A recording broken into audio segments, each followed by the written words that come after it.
So good afternoon. I'm Stuart Ramsey. I'll be facilitating the general notice stakeholder meeting today. I think I've met quite a few of you. I appreciate all of you joining, and we look forward to a good session today. Next slide, please.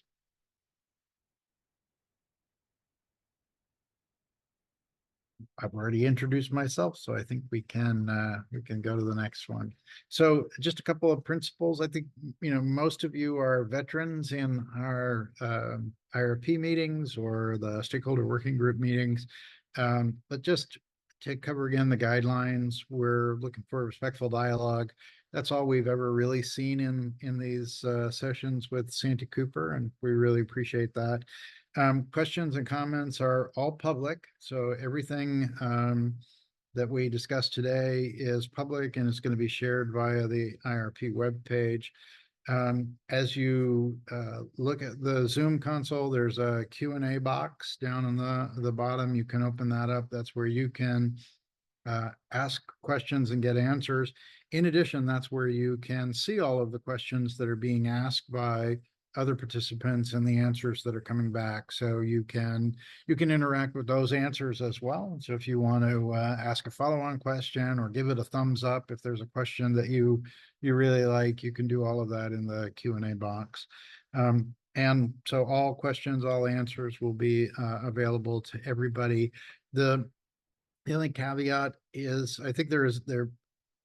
I'm not sure whether they've fixed it yet or not. I know that sometimes there's a technical glitch in Zoom that if you that you won't be able to see questions that were asked or answered before you joined the meeting. So if you happen to leave the meeting and come back in, you may not have access to all those questions. We'll have them all, and those will all be part of the documentation for the meeting. So everybody will ultimately have all access to all the questions and all the answers. We do have all your email addresses. Those are only used for IRP communications. We don't provide them to anybody else, and we don't use them for any other purpose than these meetings. So next slide, please. So why an IRP meeting now between cycles? Well, first, it's to provide a reminder of the IRP process, the results of the 2023 IRP filing that Santee Cooper had made, and to review the preferred portfolio. Also, Santee Cooper wants to be able to provide you with an update on the current and future planning initiatives and share how you as stakeholders can contribute now, today, and throughout the process all the way through 2026 with the next filing. Santee Cooper wants to confirm their statutory requirements, specifically around annual updates. They want to provide and update their base assumptions from the 2023 IRP that they'll be using in the 2024 IRP update. They want to share the portfolios that are being studied for the 2024 update with you, and they want to give you an opportunity to comment and ask questions. So that's what we're trying to accomplish today. Next slide. So value of the meeting is really in your participation, so feel free to ask questions. We're using the Q&A format to ask questions. One of the reasons we're doing that is we found, Vanry's done a lot of IRP facilitation for many utilities, and we find that using the Q&A chat function, or Q&A function, I don't want to confuse it with chat, but using the Q&A function allows participants to ask questions and get answers, and allows the speakers to continue through their presentation. And what we've found in the IRPs where we've used Q&A, it's a much higher volume of questions that we can respond to, and the level of depth of the responses is significantly more. We also have found that there are a lot of people that are shy about asking questions, raising their hand, turning on the camera, or raising their hand and speaking in public. As a result, we get a lot of questions from stakeholders who would otherwise, maybe ask a follow-up question in email. So we find the Q&A approach quite useful. If you want a chance to speak, or you would prefer to ask your question verbally, feel free to raise your hand. We'll call on people in the order they raise their hands, and just be patient with us. We'll wait for what we think is an appropriate pause in the speaker's presentation, or maybe till they've concluded their presentation, depending on the nature of the topic that they're in. And we do that for the sake of the balance of the stakeholders. And the chat function is disabled, so if you want to put questions in, please feel free to do that through Q&A. Next slide, please. So our agenda, we're in the welcome and agenda. I'll turn it over to Jane in a moment to do the introduction. We'll cover load forecast and start the conversation on effective load carrying capability. We'll take a break around 2:35 for about 10 minutes, and we'll come back and finish the ELCC conversation. We'll step into a discussion of the major assumptions that are being considered in the 2024 annual IRP update. We'll have another break around 4, and then we'll close out the meeting with a discussion of portfolios, sensitivities, and metrics, and then wrap it up, check on action items, and any other housekeeping that we have. So that's our outline for today. I'll do my best to keep us generally on track, but the goal here is less about being precise on time and more about taking care of stakeholders' questions, comments, and ensuring that people have an opportunity to engage. And with that, I'm going to turn it over to Jane Campbell. Hey, Jane. All right, there we go. Hey, good afternoon, everybody. Thank you so much, Stuart. So welcome, everyone. I'm very happy to be with y'all today. This is our first public stakeholder meeting in 2024, following the filing of our IRP and the approval of our IRP in 2023. I'm Jane Campbell. For those of you who I haven't met before, I'm the Senior Director of Resource Planning here at Santee Cooper. So next slide, please. So there I am, upper left-hand corner. Let me introduce the folks and give you just a little high-level view of what they're going to be talking about today. I'm going to, once I finish my introduction, I'm going to talk about just getting everybody on the same page from our 2023 IRP, talk about what was decided there and as far as resources. Then I'm going to talk about current and future planning, what we're doing now, what we're going to be doing in the future. I'll also talk about the plans for stakeholder engagement as we work through the integrated resource planning process. I'm going to talk about the 24 IRP update and just what that is and how it's different from a triennial IRP that we filed in 2023 and then again in 2026. And then also we'll talk to you about how you'll engage with us through this whole process and how to submit feedback. I'll also, let me introduce also the rest of the speakers. Going across the top, Clay Settle is our Manager of Resource Planning. Clay's going to get into the nuts and bolts. He's going to talk about the details of our 2024 update, the portfolios that we're evaluating, the sensitivities, and the metrics associated with that. Then going on over to Greg McCormick. Greg is Santee Cooper's Senior Manager of Financial Forecast. Greg's going to talk to you about the load forecast. That's the basis, the foundation for any kind of resource planning and certainly our resource planning update. He's going to talk about the bookends, how we consider low load, high load, anything in between, and ensuring or evaluating how that could impact our decisions.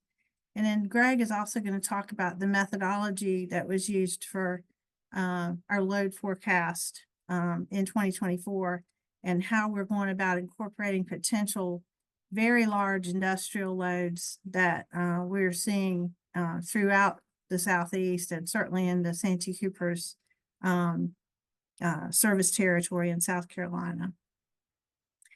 Across the bottom row, of course, you've met Stuart. Stuart is our meeting facilitator.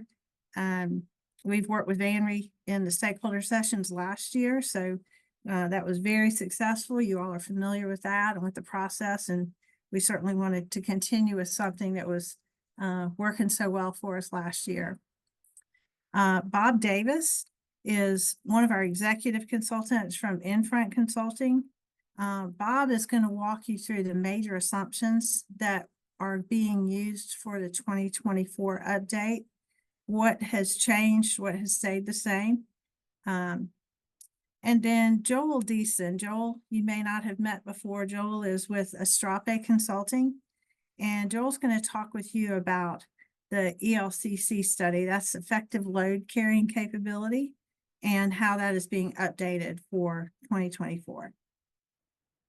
So next slide. Okay, on this slide, I'm going to step back to the 2023 Integrated Resource Plan and how it was developed, just so to get us all on the same page. Before I do that, though, I want to extend a thank you to everyone who participated in that process. Both the stakeholder process as we developed the 2023 IRP and participating in the PSC proceedings, the Public Service Commission proceedings.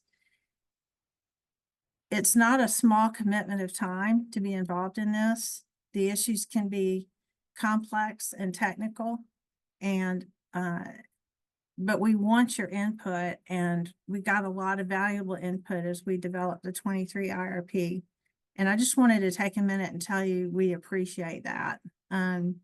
It was very valuable in developing the best path forward last year, and we anticipate that being the case as we move forward. Going forward, we want to build on that foundation for engagement. We felt it was a successful process, and we continue to be committed to this strong engagement with stakeholders, and we understand how that is so valuable to our future resource planning. The next slide. All right, on this slide, this is kind of a very high-level summary of what was included in the 2023 IRP that was approved by the Public Service Commission in February. The summary of the portfolio, there's several bullet points. Number one, our plans are to retire the Winyah generating station at the end of the year 2030. This portfolio includes Central's 3 non-shared resources. Central is our largest wholesale customer, and they, through our contractual terms, bring resources to our system. And this portfolio includes those resources, which are power purchase agreements. The preferred portfolio also includes the development of a large natural gas combined cycle in 2031. And this would coincide with the retirement of Winyah. Winyah is a significant resource on our system. We can't retire that until we have resources in place to support our load. Our portfolio adds a substantial amount of solar resources. We are targeting 1,800 megawatts by 2031 and 2,700 megawatts total by 2040.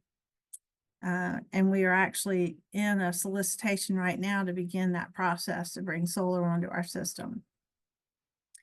Then the summary, the portfolio also includes battery energy storage systems, which we refer to as BESS, and peaking resources in the 2030s as needed to to fill out the capacity requirements and to complement the intermittent resources that you see, particularly with the solar.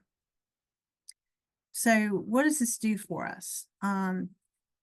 You can see on the right the two basically illustrations of our generation by type, from really where we are today to where we expect to be once our preferred portfolio is implemented as planned. And coal is the orange light. Santee Cooper is very coal heavy, and we are committed to reducing our dependence on coal and to developing a much more diverse and balanced portfolio. And you can see the result of the preferred portfolio in the bottom pie chart. Coal generation, this is energy, how much is expected to be produced, is reduced to 23%. And then the other resources, natural gas, sustainable resources, and nuclear, are much more balanced than they are today. And that's one of our goals. This helps us lower customer risk from any one particular type of generation. And it gives us a much cleaner portfolio, reduces carbon emissions substantially as we step away from coal. So next slide. So current and future planning initiatives. This is really going forward now. Our schedule for upcoming IRP filings through 2026. This is a 3-year process. So we filed our 23 IRP last year. And then our next filing is to be our 2024 annual IRP update. And that is to be filed in September of this year. We will file a similar annual update in September of 2025. And then in 2026, we will start all over again and file a triennial IRP in September of 26. So what's going to be, what are our planning obligations? What do we have to include in these updates and in our IRPs? So we've got a number of obligations that are being addressed by these filings. First of all, we've got statutory obligations. The South Carolina law tells us what we have to do, and we follow that very closely as far as what the content is in our resource plans. We have what's called a coordination agreement. This is a contract with Central Electric Cooperatives, who is our largest wholesale customer. And we have obligations under that contract as well with Central. So we have to mesh our IRP and resource requirements there, along with the planning requirements in the coordination agreement. And then we also have Public Service Commission requirements. When we file our 23 IRP, we receive an order. So there's directions and requirements that are established in our previous filings that we have to comply with going forward. So we will address these all as we go forward with our annual updates and with our next triennial filing. In the 2023 IRP, there was a short-term action plan, which said really what we are going to do. And so we're working with Central to identify the resources to meet our near-term needs. And then you will see those as we go through 24. You'll see those results in upcoming sessions, in our 24 annual update, and in future filings. We plan to continue stakeholder engagement, and I'm going to talk about that a little bit more in upcoming slides. This is the first public meeting in 24, but we've expanded that stakeholder engagement process, and I want to talk to you about how we've done that. Monitoring regulatory developments. This is huge. The landscape keeps changing as far as the expectations for utilities, and Santee Cooper is going to comply with the law.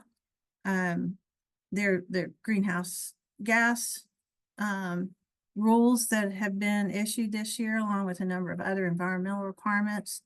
We're researching those, trying to determine how those will impact our portfolios and how we can comply while still keeping customer costs low and keeping the lights on. We're preparing to file our 2024 IRP annual update and future IRPs. To do that, we have to review the assumptions. So the world is always changing. An IRP, a plan, is just a snapshot. So as you move into the next year, you have to step back and say, okay, how has the world changed? What prices are different? What economics are different? What load is different? And how is that going to affect our portfolio? So that's really the basis of the annual IRP update. And I'll talk about that a little bit more. And then we're also beginning evaluations. You know, we're already planning for our 26 filing. So long-term evaluations and studies that we know will be needed for future IRPs, and those are already underway. So next slide. Okay, so what is an IRP update?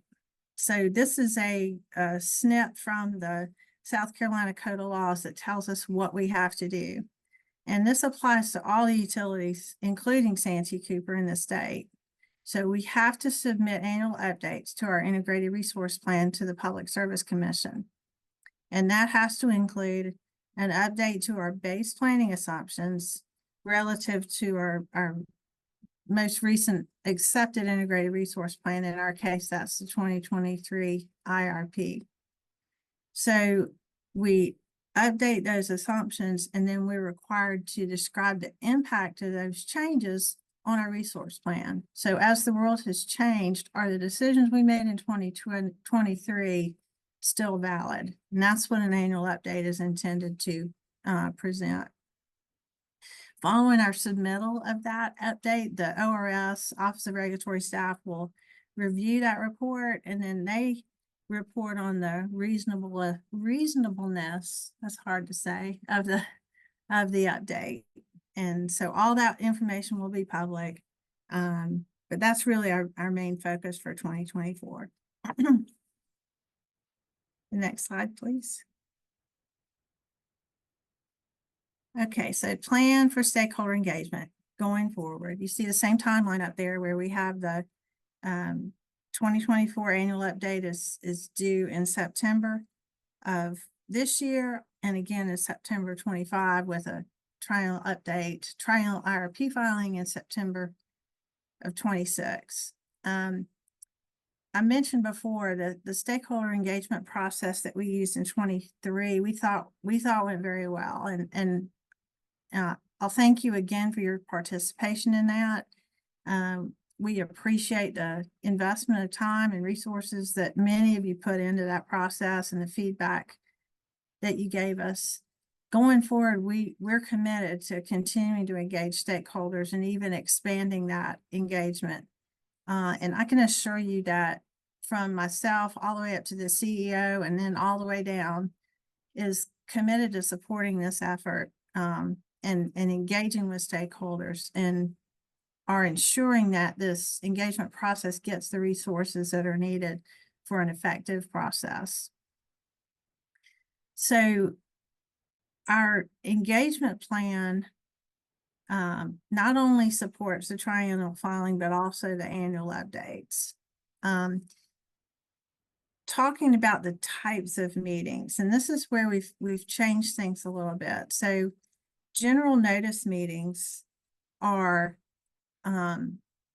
basically what we had in the 2023 filing. These are public meetings. This is what we're having today, is a general notice meeting. Very similar process to what we did for 2023. But what we have added are stakeholder working group meetings. And this is with a set group of individuals. A number of you are on the call today. We recognize that issues that we're working through can be very complex and very technical, and it requires a substantial investment of time by stakeholders to really dig into those issues and work through them with us. So by identifying a set group of individuals who invest that time and those resources into these particular issues, that's proven very valuable. So we've already had 2 meetings with the stakeholder working group. And those have been, I think, very productive. Well, We're also and have, Jane, I think the other thing you might want to mention is that it's quite a cross section of skills, right? I think Santee Cooper was pretty deliberate in identifying different skills. Basically, you're asking the stakeholders to bring their detailed knowledge to the table to help inform your process. great. Yeah, yeah. Thank you, Stuart. It's a really broad group of folks. We've got folks from, our industrial customers, from NGOs, our residential and commercial customers, municipal customers, governmental representatives, folks from DNR, from DHEC or now DES. We've got Central certainly involved. So it's a real broad group of folks that represent all the interests of folks that would influence our IRP. So, thank you for pointing that out. Well, it's obvious to me. Yeah, it's a lot of work, but it's really valuable. And these conversations have been really, really great and really getting into the details. And I'm excited to see how that's gonna give us even another layer of information as we go forward. These meetings, both the general notice meetings that we're having today, if this is the same format we used in 23 that was so successful, we're using a similar format for these the stakeholder working group meetings as well. Vanry and Stuart, you guys have been fantastic as far as helping to facilitate these meetings. We're continuing to use Vanry to help with that going forward. There will continue to be an IRP webpage, and this will contain all the meeting materials, both what we have today. There are summaries from meetings that are filed with this commission. Those will be available on the website as well. So none of that's really changed from what we've done in the past, except for the addition of this the stakeholder working groups. So, next slide. So here's a little more detail on our plan for stakeholder engagement. I mentioned the different meeting types, the general notice meetings, what we're having today, the working group, and then the technical meetings. So on proposed frequency, the general notice meetings, you'll see those. We plan on having just this one for 2024. We will have 2 in 2025, and then 2026 is to be determined. We had 5 general notice meetings when we developed the 2023 IRP. There's a lot more that goes into the triennial filings. Thus, we will have a lot more engagement with the public, with this broader group. The stakeholder working group, the plan there is that they will meet every 3 or 4 months, so 3 or 4 times a year. And the topics are really determined by the members, along with any topics that we're required to cover by the Public Service Commission or the state law. And then technical meetings, those are as requested by any stakeholder. And I believe we've already had 2 of those so far this year as well. Attendees, I think I probably already touched on this. The general notice meeting is open to anyone who registers, the general public. The working group is a set group of members, but I think we've got well over 30 folks participating in that stakeholder working group, with an intention of having a very broad cross section of public and folks that are interested and have input into our IRP. And then technical meetings, anyone who requests those meetings, we'll set those up as appropriate, and then include working group members as well. Materials posted to the IRP webpage, really, everything. So the presentations, the recordings of the general notice meetings, and then meeting summaries of all the meetings that are taking place, the working group and the technical meetings, all that will be available on the IRP webpage. And then topics, for general notice meetings, I would say a high level overview. Again, it's half a day, so it's a lot of details, but it really is a high level overview of what's going on, the inputs and results for filings, supporting studies. And then we'll also talk about required topics, topics the Public Service Commission requires us to address, and topics that state law require us to address. The working group will address topics that are really determined by the members. We'll get more into the details on some of the topics that are required by statutory and the Public Service Commission. And then technical meetings will really be as needed. In-depth technical discussion on specific topics.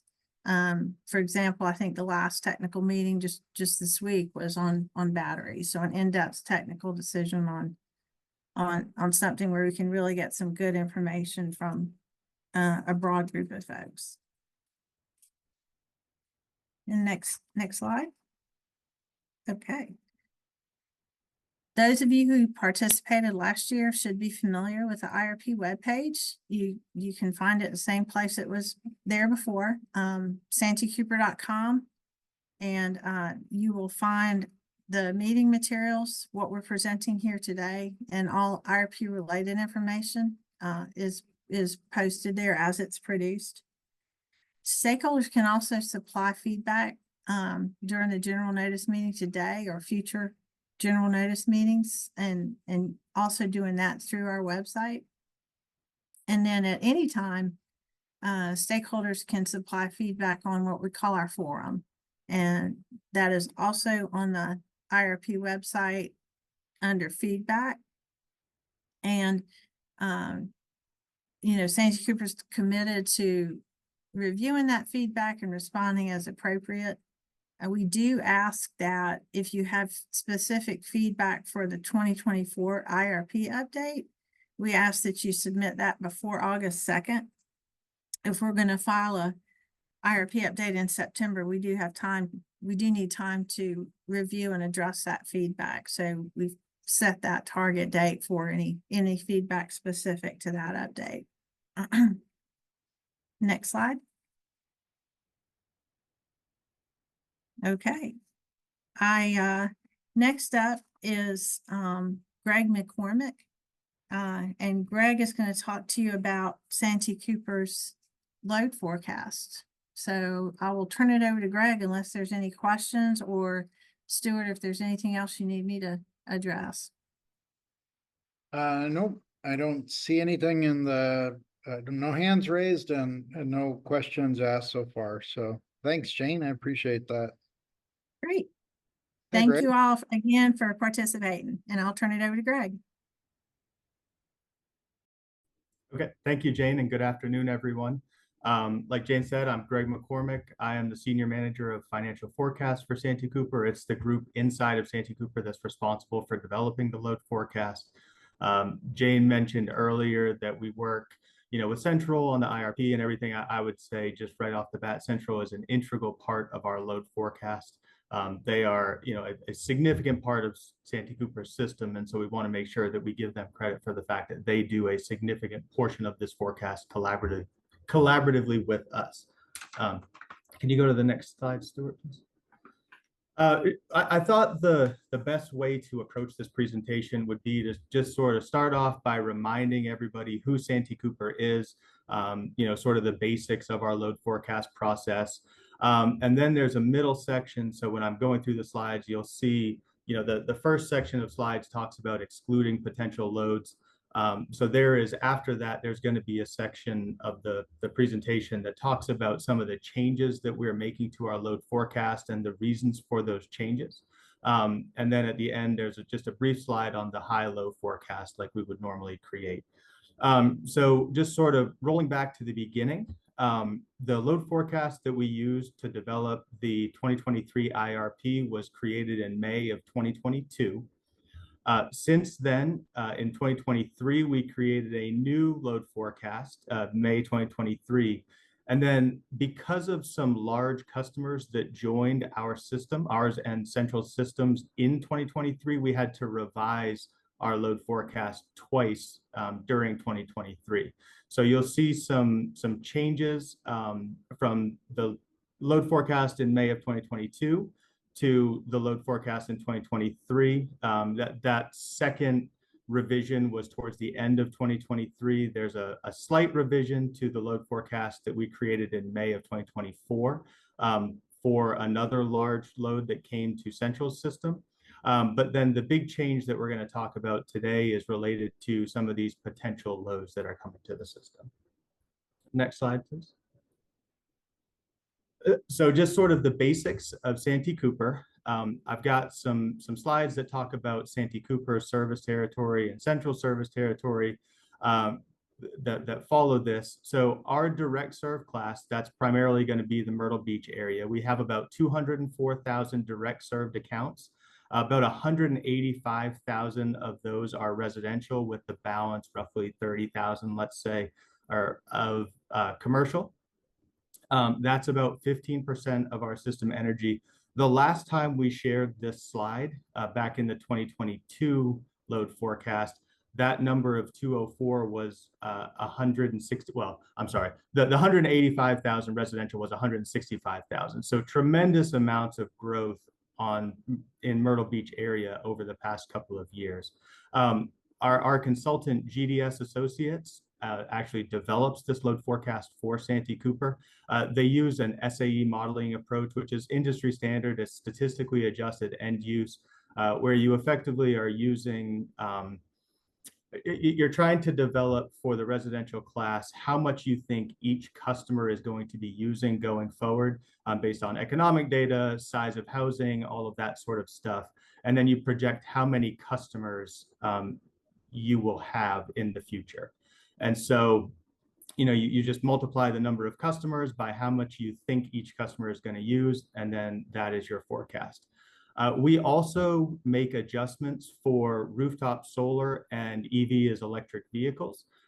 Those are post-modeling adjustments. Effectively, the concept there is that historical data wouldn't give you, if you look at historical trends to do some of your statistical analysis, if you have a new technology, it's not going to be captured in that. And so you have to make an adjustment going forward for something that you think is going to happen to your system. So that's what the solar and the EV adjustments are. Direct served industrial for Santee Cooper, that means customers who are over 1,000 kilowatts or roughly a megawatt potential demand.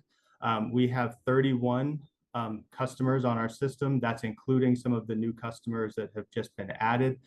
There's a mix of firm and non-firm, so you'll see some of that in the slides going forward.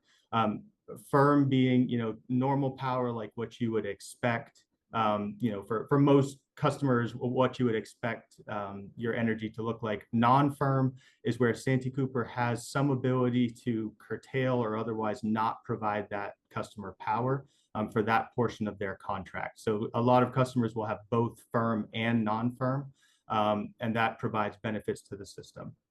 Again, Central, 58% of our system energy. There's 19 retail cooperatives. The slide that we showed on this before showed 20. 2 of those cooperatives have merged, so that's 19. It's the same total end use customers for Santee Cooper. It's just a difference of the makeup. They use similar modeling to Santee Cooper. I think in the 22 IRP, we showed a comparison of Central's modeling for SAE versus Santee Cooper's, and it's very similar. There's, slightly different sources of information, but by and large, it's almost the same thing. Off-system and municipal sales, we split those out. We have sales to the cities of Bamberg and Georgetown. PMPA is Piedmont Municipal Power Authority. That is a joint action agency in the upstate. Santee Cooper's contract to them is the amount in excess of what they take from their ownership share of the Catawba nuclear unit. So what we serve is above and beyond what they get from that unit. We also sell to Seneca and Waynesville, and Bamberg, Georgetown, Seneca, and Waynesville. Those are all full requirements contracts for Santee Cooper. This PMPA we have on our system planning that the contract terminates at the end of 2028. Seneca, the contract terminates at the end of 2025, and Waynesville terminates at the end of 2026. We treat those differently than the rest of our customers because Santee Cooper does not have an obligation to serve those customers going forward. That is a wholesale contract, where we have to enter into a contract or make the decision whether or not to enter into a contract with them. So they come out of our load forecast once those contracts terminate. And again, that's about 3% of our system, so not a huge percentage of our system. Next slide, please. So this is Santee Cooper service territory. This is a heat map of where our customers live within the service territory. And then the outline is what the actual service territory is. So the bottom of that little hook that sticks out, that is Winyah Bay. That's where our service territory starts, and then it runs up along the coast, up through Myrtle Beach, through Pawleys Island, Litchfield. The bright yellow that you can see, that is a Surfside Garden City area. Then you get Myrtle Beach, and then you go up to the North Carolina border. Where it tees out and goes, it's labeled as Horry, that goes out towards Conway. That's essentially running up 501. So that little triangle that dips out, that's going to be Carolina Forest. So when we look at this, what we're looking for is where might our customers be locating, and you can see Carolina Forest. It's tremendous growth there, but it's still a relatively lightly shaded area of the chart. So, that there's a tremendous amount of growth potential there. And then those out after Conway, you have Loris and Aner are the two T's that come out. And then effectively it traces back down through 701 to complete that triangle. You'll see down in the bottom left of the chart, we also have a little bit of service territory in the Moncks Corner area. We also have some Bono Beach down in that area. That's a very small percentage of our system. And so when we're talking about Santee Cooper service territory and the way we calculate, we are generally talking about the Myrtle Beach area. That really drives our residential and commercial class. Next slide, please. And then this is it's titled as Central Electric Service Territory. Really, it's the cooperatives that are a part of Central Electric Service Territory. Central Electric is the entity that those cooperatives are a part of for their contract with Santee Cooper. So over on the right, you can see, at least to me, sort of that telltale triangle in the Horry service territory. That is Santee Cooper's service territory, sort of cut out the white part there. And then you can see that Central really has the majority of the state. The other white parts of this state map that you can see, those are some of the big cities. So you can see Greenville, you can see Columbia, you can see Charleston.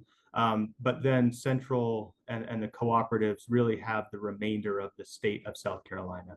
I guess of note, you'll see the footnote here. It talks about Blue Ridge, Broad River, Lawrence, Little River, and York being outside of Santee Cooper's balancing authority. So when we're talking about our load forecast to Central, we are excluding the cooperatives that are outside of our balancing authority. Central has several different power suppliers, and so this is a way to sort of figure out what portion of their load we're going to be serving, even though Santee Cooper sells to Central and then Central aggregates that to all of the cooperatives. This is just a load function for Santee Cooper. Next slide, please. So these are the load forecast results prior to the large loads. So like I mentioned at the beginning, I'll sort of step into the large loads. So I mentioned residential commercial. Myrtle Beach was the fastest growing city in the country in 2023. So just tremendous growth that had sort of continuing a trend that has been happening for a number of years on Santee Cooper's service territory. The chart down below, that's going to be our winter peak. So we're starting at about 972 megawatts, growing to almost 1,100 megawatts over time. It's a CAGR, a compound annual growth rate of about 0.5%. 0.3% of that is going to be related to that just normal SAE modeling, the statistically adjusted end use modeling that I talked about. And then 0.2 of that is really going to be related to some of those other items, the EV, the electric vehicles that I talked about. Moving over into industrial. So you can see the green bars are going to be the most recent forecast that we created. The reddish orange bars are going to be the IRP, the last IRP load forecast. So we talk about having 4 new industrial customers, which doesn't match perfectly with the fact that the load is actually lower. So what's happening there is the second bullet talks about updates for contract changes in recent history. We have some lower, really non-firm load from some of our large existing industrial customers. It's not based on any sort of changes to contracts or operations or anything like that. That's just more representative of what they've been doing over the past several years. So we have revised our load forecast down. The other thing that you'll see, and it's maybe a little bit hard based on, you know, the changes in the bar chart, we have a significant increase in the amount of non-firm. So the dark green versus the dark orange. Santee Cooper recently signed a contract with a very large industrial customer to convert a portion of their firm power to non-firm. So that's what you're seeing there, is that conversion from that existing customer of firm to non-firm. So just sort of rough numbers here. We've got about 300 megawatts of firm and about 450 megawatts of non-firm in the orange bars, and then it sort of flips. I said that backwards. On the green, you've got about 300 megawatts is the dark green, and then about 450 is the light green, is the non-firm, and that's a flip from what we showed in the last load forecast. Next slide, please. And this is central. So, you know, I talked a little bit earlier about Santee Cooper and Myrtle Beach being the largest growing city in the country in 2023. So South Carolina itself was the largest growing state. And so Central is the beneficiary of a lot of that population growth into the state. The big driver in Central's load forecast here is those 2 large loads that I talked about. Some very large loads have decided to locate on Central service territory. And so that is driving their forecast up. Their compound growth rate is going to be 0.9. So pretty decent growth rate for both Santee Cooper and for Central relative to the industry, at least in the past, because of the population growth and the economic development in the state. Next slide, please. So just sort of rolling that all into the forecast. The dark green here is what we shared with you all based on our 2022 load forecast. The light green is the changes that we have experienced on our system, excluding some potential loads. So this is consistent methodology is what this chart is trying to show between the 2023 IRP load forecast that was created in 2022 and our current load forecast, excluding the methodology adjustment that we've made. So about 250 megawatts of growth, about a 0.6% CAGR over that time period. So still a pretty decent CAGR for our system.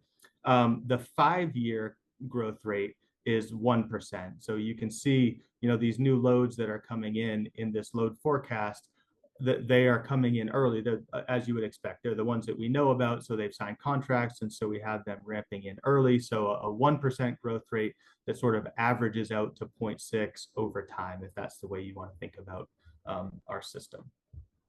Next slide, please. Okay, so, and you can skip one more too, if you don't mind, Stuart. So when I was testifying before the commission last time, one of the things that was coming out in the electric industry was really that there's a tremendous amount of load growth occurring related to data centers, and then also related to sort of this trend of reshoring. And so Santee Cooper has been the beneficiary of that. We're seeing a lot of requests for potential service from just really, really large customers relative to our current customer base. And Central's seeing the same thing, right? I just talked about them experiencing several new customers already. And so the commission recognized that. And we have this quote here where, historically what Santee Cooper has done is not included new potential customers unless they signed an agreement or had some sort of a otherwise financial agreement with Santee Cooper, effectively had some skin in the game to where we felt like they were a pretty serious customer.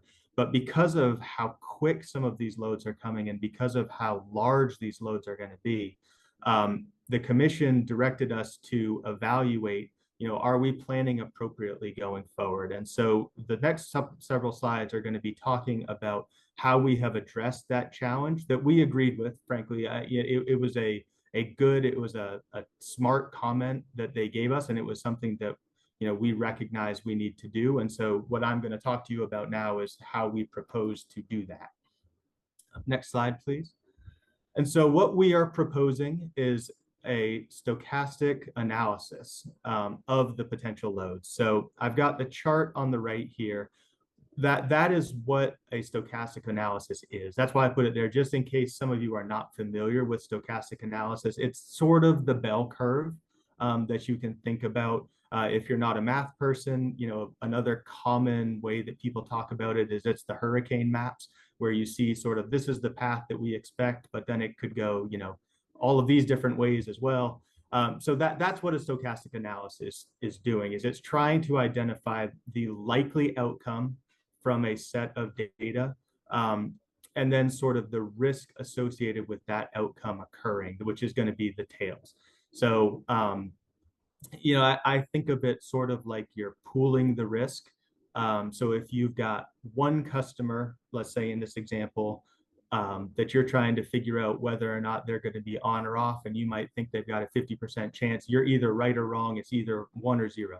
But if you've got 20 customers, in this case, 21 customers that you think might have a 50-50 chance, it's more likely than not that at least some of those customers are going to come online. So that's what we're trying to do here, is we're trying to look at all of the different customers that are evaluating Santee Cooper and trying to figure out what is the potential outcome of those new customers coming to our system, and what would that look like for our system. Next slide, please. And so how do we do that? So we took those 21 customers and we developed a methodology that looks at 3 parameters, let's say.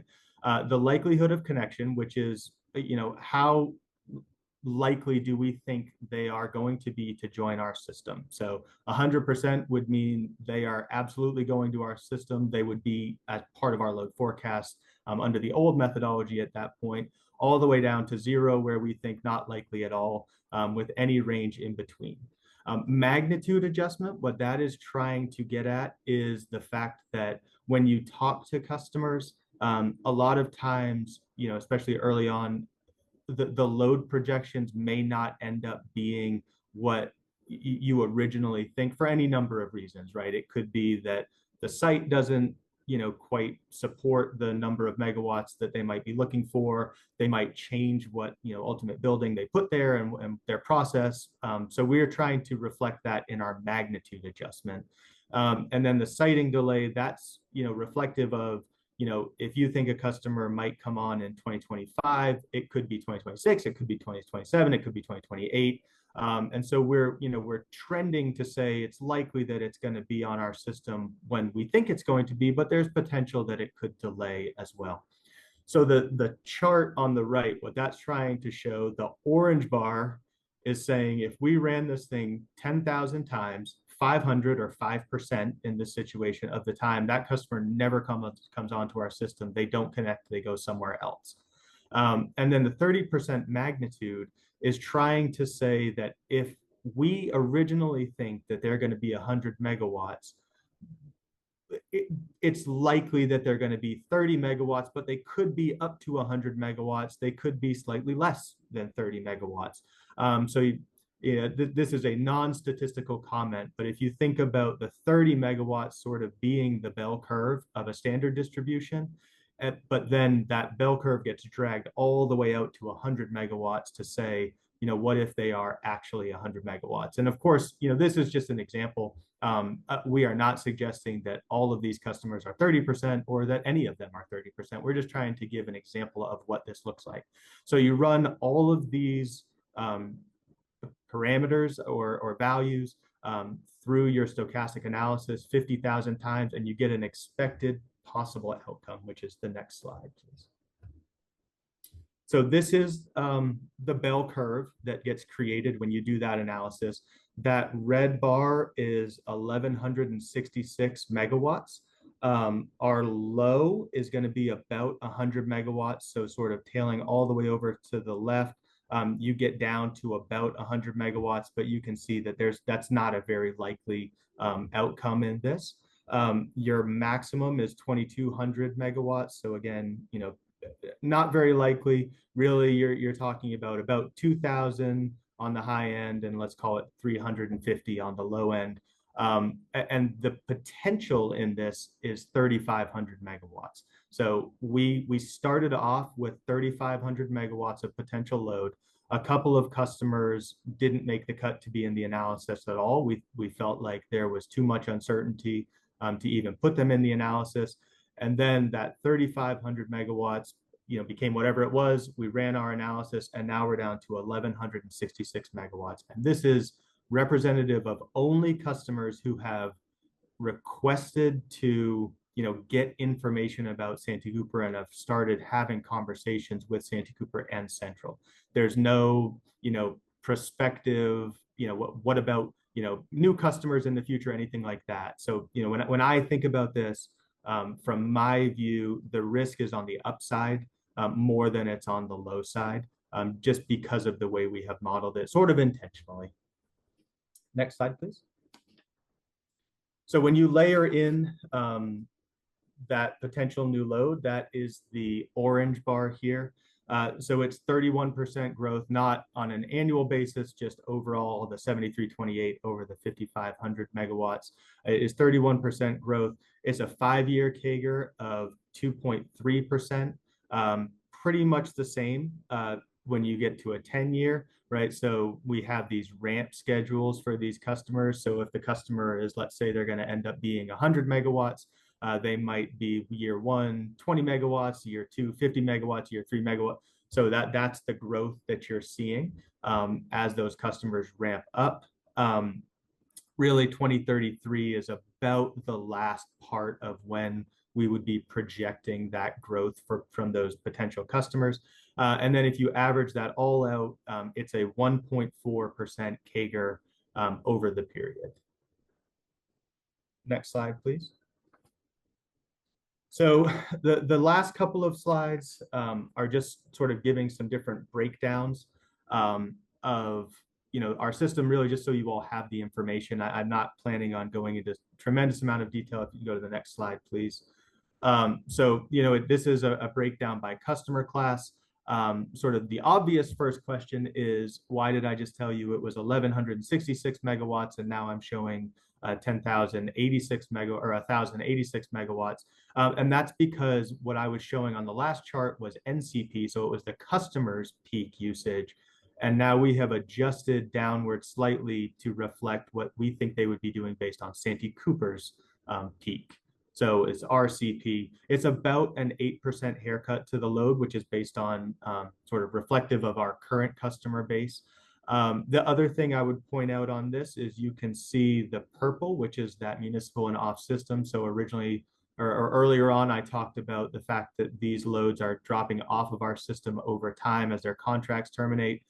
When you look from 2028 to 2029, that big drop of a little bit over 100 megawatts, that's going to be PMPA.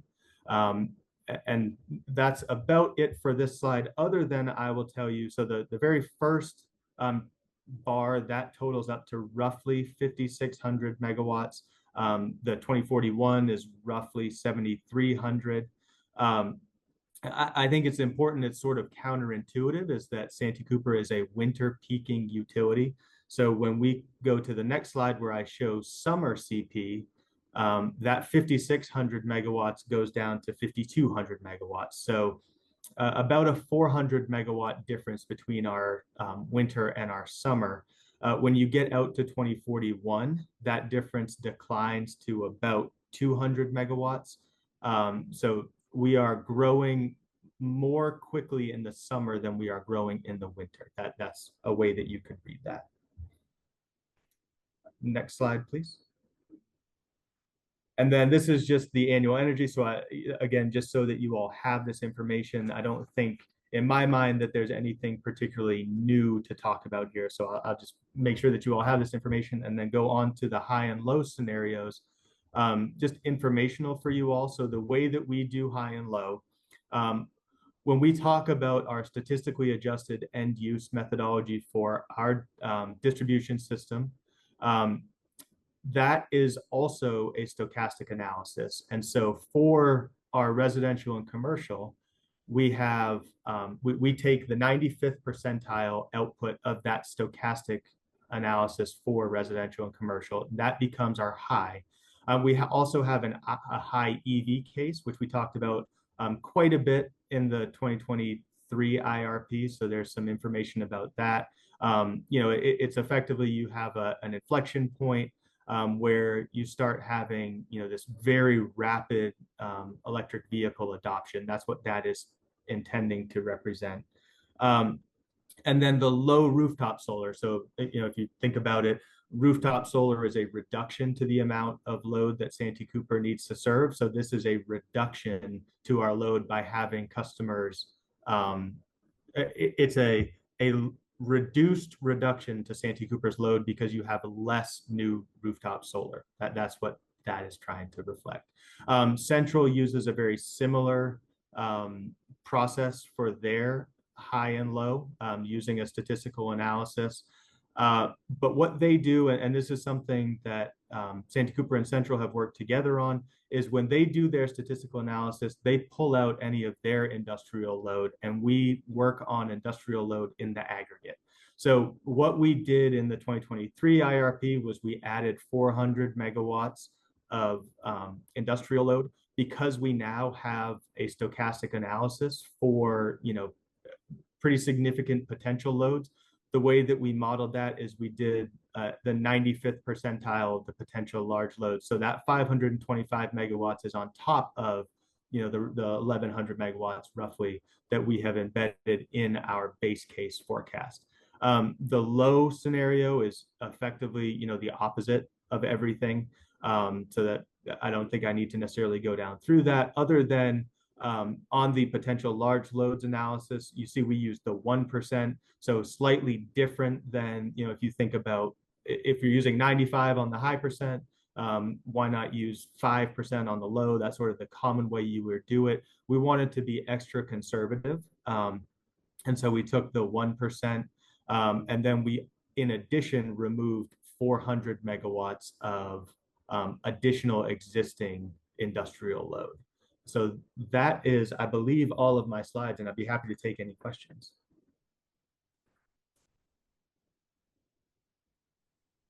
Well, we had a couple of questions as you were going through, but the back office folks seem to have responded fairly quickly to those.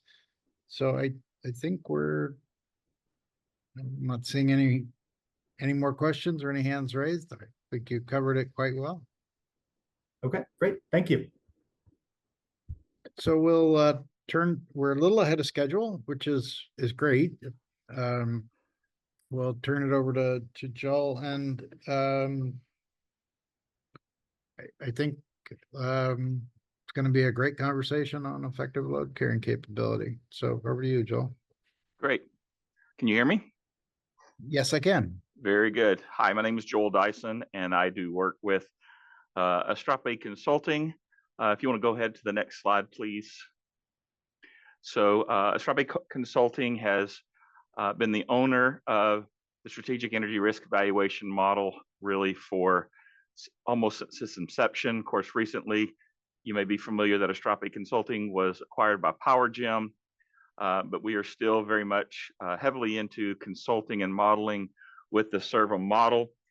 It is a multi-area reliability and economic simulation tool for the bulk electric system. Originally, its roots go back into the 80s at Southern Company. Founders of Astrope originally were employees there, but now it is owned and licensed by Astrope Consulting. There's been a decade and a half of ongoing development. It's capable of hourly, sub-hourly, chronological resource commitment, dispatch decisions, and so it has become kind of a leading tool for stochastic reliability analysis all across the country. It's used by ISOs and RTOs as well as utilities, including not just Santee Cooper, but all of Santee Cooper's kind of immediate neighbors, Duke, Dominion, Southern, TVA. So next slide, please. So what we're talking about in this part of the presentation is effective load carrying capability. If you're unfamiliar with what that is, essentially ELCC, effective load carrying capability, it is trying to determine kind of the equivalent capacity value associated with a variable energy resource like solar or batteries or wind relative to its ability to actually carry load. And generally, the way we do this is we determine, okay, how much load could this resource carry relative to, say, a perfect capacity, a capacity resource that didn't have any outages associated with it, or how much additional load could it carry. And because Santee Cooper is a winter risk utility, that means all of its reliability, its resource adequacy risk is in the winter. That means that the ELCC values that we end up calculating are winter ELCC values, and the winter ELCC values are different than the summer ones, particularly for solar. They're much lower in the winter for solar than they are in the summer. And the way we determine ELCC is essentially we test the resource itself by iteratively adding load until the loss of load expectation metrics returns the entire system back to its prior state without that test resource in it. And so if you go to the next slide, it's a great little graph here that kind of shows you how this works. Let me kind of just explain what we have in this graph. You see this across the x-axis, you have increasing load. This is not Santee Cooper's system by any means. This is just kind of an example. So you have load across the x-axis. You have loss of load expectation in days per year across the y-axis. And so you can look at the blue line and assume, okay, that's your system without this test resource. For example, it's a system without any solar on it at all. And so as you increase load, your loss of load expectation goes up, and you can see that with the blue line. And so we begin the analysis with a case that has no variable energy resource in it. So no renewable, no storage, no wind. And we calibrate that system to kind of the industry practice of 0.1 days per year loss of load expectation. You see that being there represented by the little box that says 1. And then we then insert the renewable resource into the system. And because you now have additional generation, your loss of load expectation drops. And so the idea is, how much load can we add on the system to bring that back up to 0.1? So with that load, you see that the loss of load expectation drops to the box indicated by the 2. And then as we increase load, you get back up to the box indicated by 3, where you're once again at the 0.1 days per year loss of load expectation. That difference between the load at 0.3 and the load at 0.1, we can call that delta load, if you will. That's the load carrying capability in megawatts of that resource. If I then divide that by the nameplate of the resource, I can get a per unit or a percentage value that represents kind of the ELCC on a percent basis for that resource. Go ahead again to the next slide, please. So when we're considering ELCCs, we generally look at it in kind of two kind of regions or two views, if you will. We look at both the average ELCC and the marginal ELCC.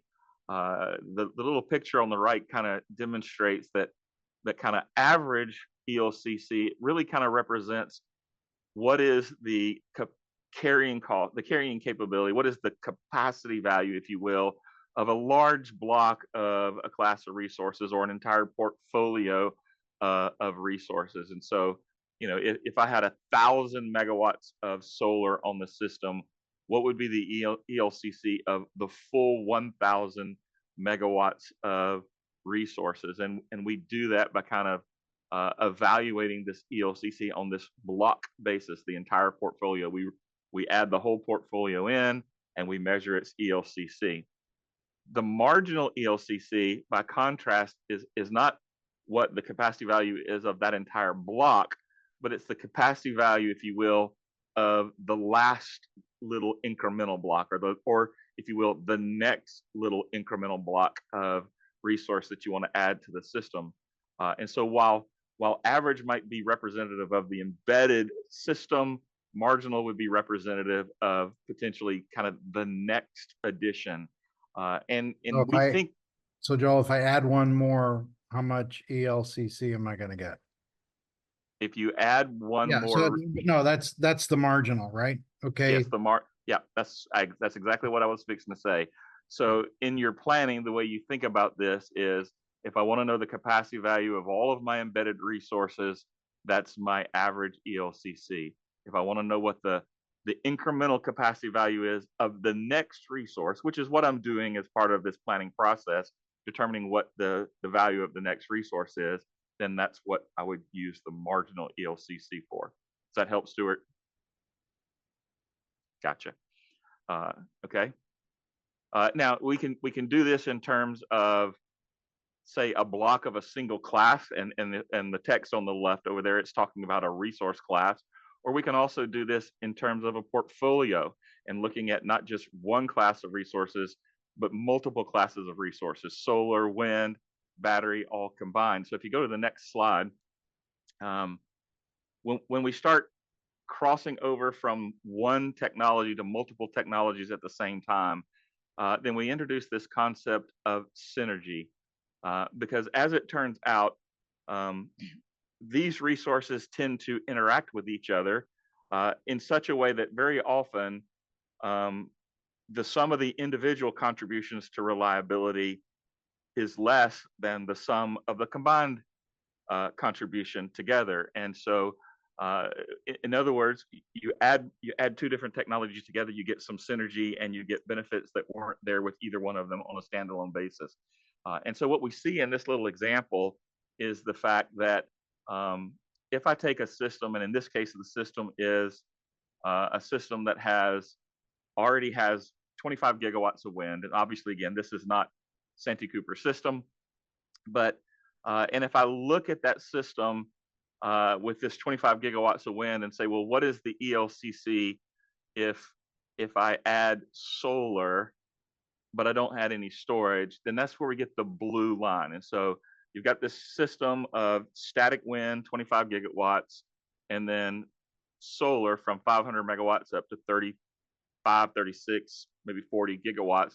And you can see that as I increase the penetration of solar, the ELCC declines. And that's, you know, marginally the next increment is worth a little bit less than the increment before, and you get this declining ELCC. But what happens is, if I start adding storage onto the system, for that same system, the ELCC increases because of the synergies. And so the solar now is worth more than it was before because of the batteries, the portfolio of batteries that were added. And so the red slide is showing that same system, 25 gigawatts of wind, with 6 gigawatts of 2-hour battery. And you can see that that beginning around 7,500 megawatts or so, the red line is higher than the blue line at each point along the way. So you've got this synergy between the solar and the storage, such that solar values are boosted because of the addition of the storage. And then the third line, the gray line, is again an additional tranche up to 12 gigawatts of 2-hour storage. And so we have been tasked with kind of looking at the relative ELCCs of a combination of solar, wind, and storage, and we want to make sure that the ELCCs that we calculate take this synergy into account. And so that's kind of the purpose of the direction that we're headed with this update. And so if you'll go to the next slide. I think we're not going to take a break, so we'll go to the next slide.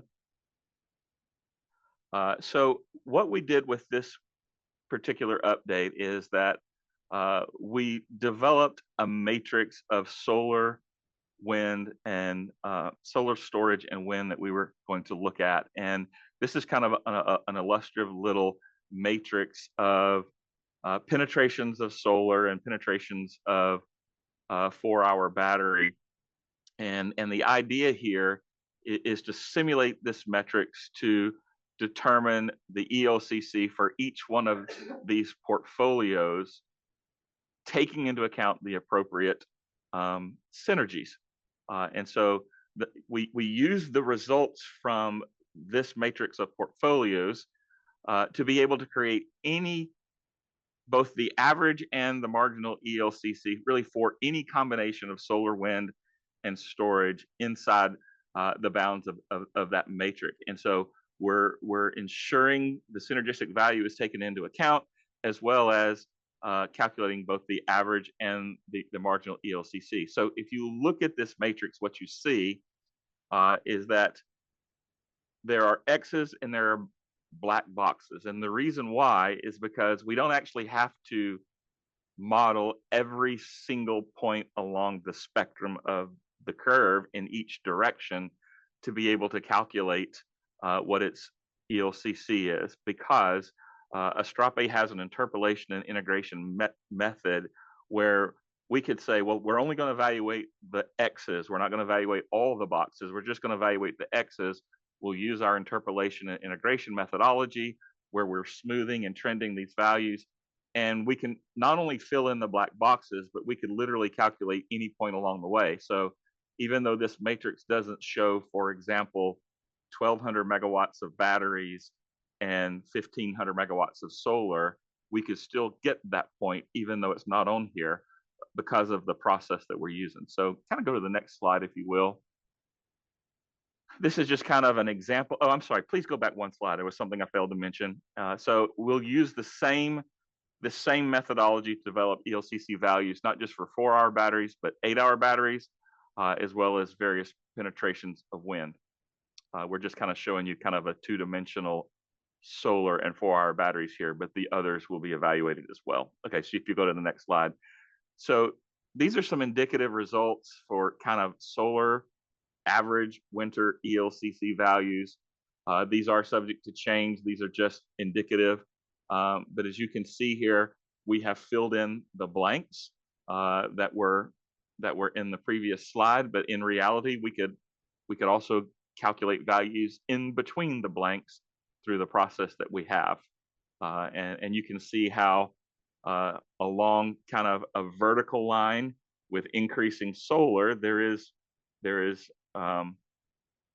decreasing ELCC, and really kind of across the horizontal line with increasing battery storage at a particular penetration of solar, the ELCC goes up, and that's capturing the synergies associated with the solar and the storage. And so a similar table will ultimately exist for 4-hour batteries, as well as for 8-hour batteries, as well as for wind. So that's I think that's it. So that's all I really have. If there are any questions. I don't see any, Joel. I appreciate it. I know it's a tough topic to cover. It's fairly complex, and I think you did a great job. So I'm going to go ahead and propose. So I noticed that a couple of people have had to leave, and I'm suspecting that they're going to come back at our break. So I'm uh, I'm going to go ahead and propose that we break now and just come back at 2:45 in case there were people who were planning to come back for um, getting into the major assumptions, et cetera. So um, we'll go ahead and pause here and see you all back at 2:45. And you can log off and log back on again if you want to, or you can just stay logged in, whatever your preference is.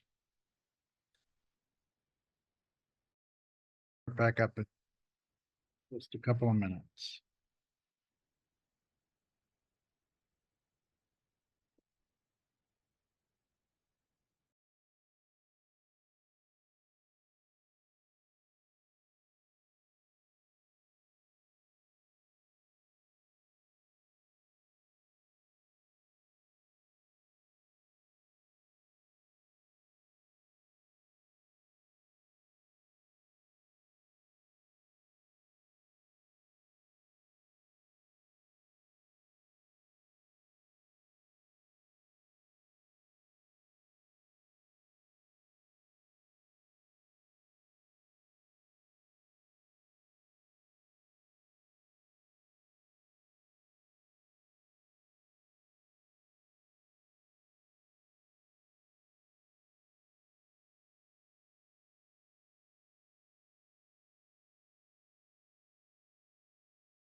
Well, Bob, are you about ready to go?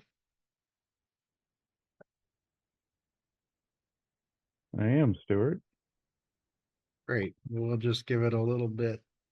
I'm just kind of watching the clock on my computer, which I think is synced. So, you know how we Oh, engineers, yeah. we like to be precise. All righty. Well, I'll turn it over to Bob Davis to take us through the major assumptions for the 2024 IRP update. Thanks, Stuart. Good afternoon, everybody. As Jane, I think, laid out really well earlier, this is an update to the 2023 IRP. So in many cases, we're adopting a very similar process, very similar assumptions to what we did last time. And I'm going to walk you through some of the most major of the assumptions that we're going to utilize for our evaluation. Go ahead. Starting off with economic and financing assumptions. Based upon advice from Santee Cooper's financial advisor, we intend to use a 5% cost of debt for both long-term as well as shorter-term commercial paper, which we utilize to assess interest or cost of debt during construction of any new facility. Keep in mind that these assumptions are intended to reflect not necessarily where you may go out and pull a number today, but to reflect a number that would be utilized and appropriate for a longer term study, or IRP study going through 2052. Discount rate is assumed to be the same as the debt rate. And then we're assuming a general inflation rate of 2.3%. That number is based upon looking historically at recent surveys performed by the Philadelphia Federal Reserve and just gauging the trends and changes in inflationary assumptions. So even though we've had a higher inflation rate over maybe not the most recent quarter, but preceding quarters, 2.3% is assumed to be a general assumption for long-term constant inflationary assumptions. Next slide. Demand side management. We are not changing our DSM assumptions from what we utilize for the IRP. For those that participated in the IRP process or recognize the assumptions we used, Santee Cooper performs a market potential study every 3 years. That study helps inform and performs an economic cost benefit evaluation of future energy efficiency resources and Santee Cooper's plan for their demand side resources. The chart you see here is a projected demand response capability. This is from their active voltage control and direct load control programs, as well as any future technological expansion that may occur on those programs. You can see we reach somewhere around 125 megawatts or so for that program by the mid-30s. This really is the most significant impact that we have from the energy efficiency and demand side. This includes Santee Cooper's projection of their retail programs, which they have direct control over, as well as a small amount of incremental growth that is forecast for the central programs. On top of this, Santee Cooper is continuing to grow its DSM programs, energy efficiency programs, to the tune of about 50 megawatts by the same mid-30 timeframe. Next case. Planning and operating reserves. As everybody knows, when we run an IRP, we've got to plan for a margin above and beyond just the pure peak demand forecast, which Greg introduced us to earlier. So on top of that demand forecast, we add 18% winter reserves by 2026 and 15% summer reserves on top of that demand forecast. So when we're planning capacity, adding capacity to the system, we make sure that we've got enough capacity either through owned generating resources, purchases from others, either resources or system purchases, DSM impacts, demand response, interruptible loads. All those things go into meeting our total capacity obligations plus those reserve margin quantities. On top of capacity planning reserves, which is really an annual seasonal focus, we also incorporate in the model what's known as contingency reserves. These contingency reserves are there to help manage on a real-time basis the loss of the largest load in the system. Santee Cooper coordinates in the Carolina Reserve Sharing Group, along with Duke Energy Carolina, Duke Energy Progress, and Dominion Energy South Carolina. And that group establishes a contingency reserve on an annual basis or a going forward basis. Santee Cooper's representative load ratio share of that obligation is 235 megawatts, which is then broken down into a component that's spinning, in other words, up and running every single hour of our simulation, as well as non-spinning, which could be provided from quick start or resources that can start in 10 to 15 minutes. Fuel price forecast.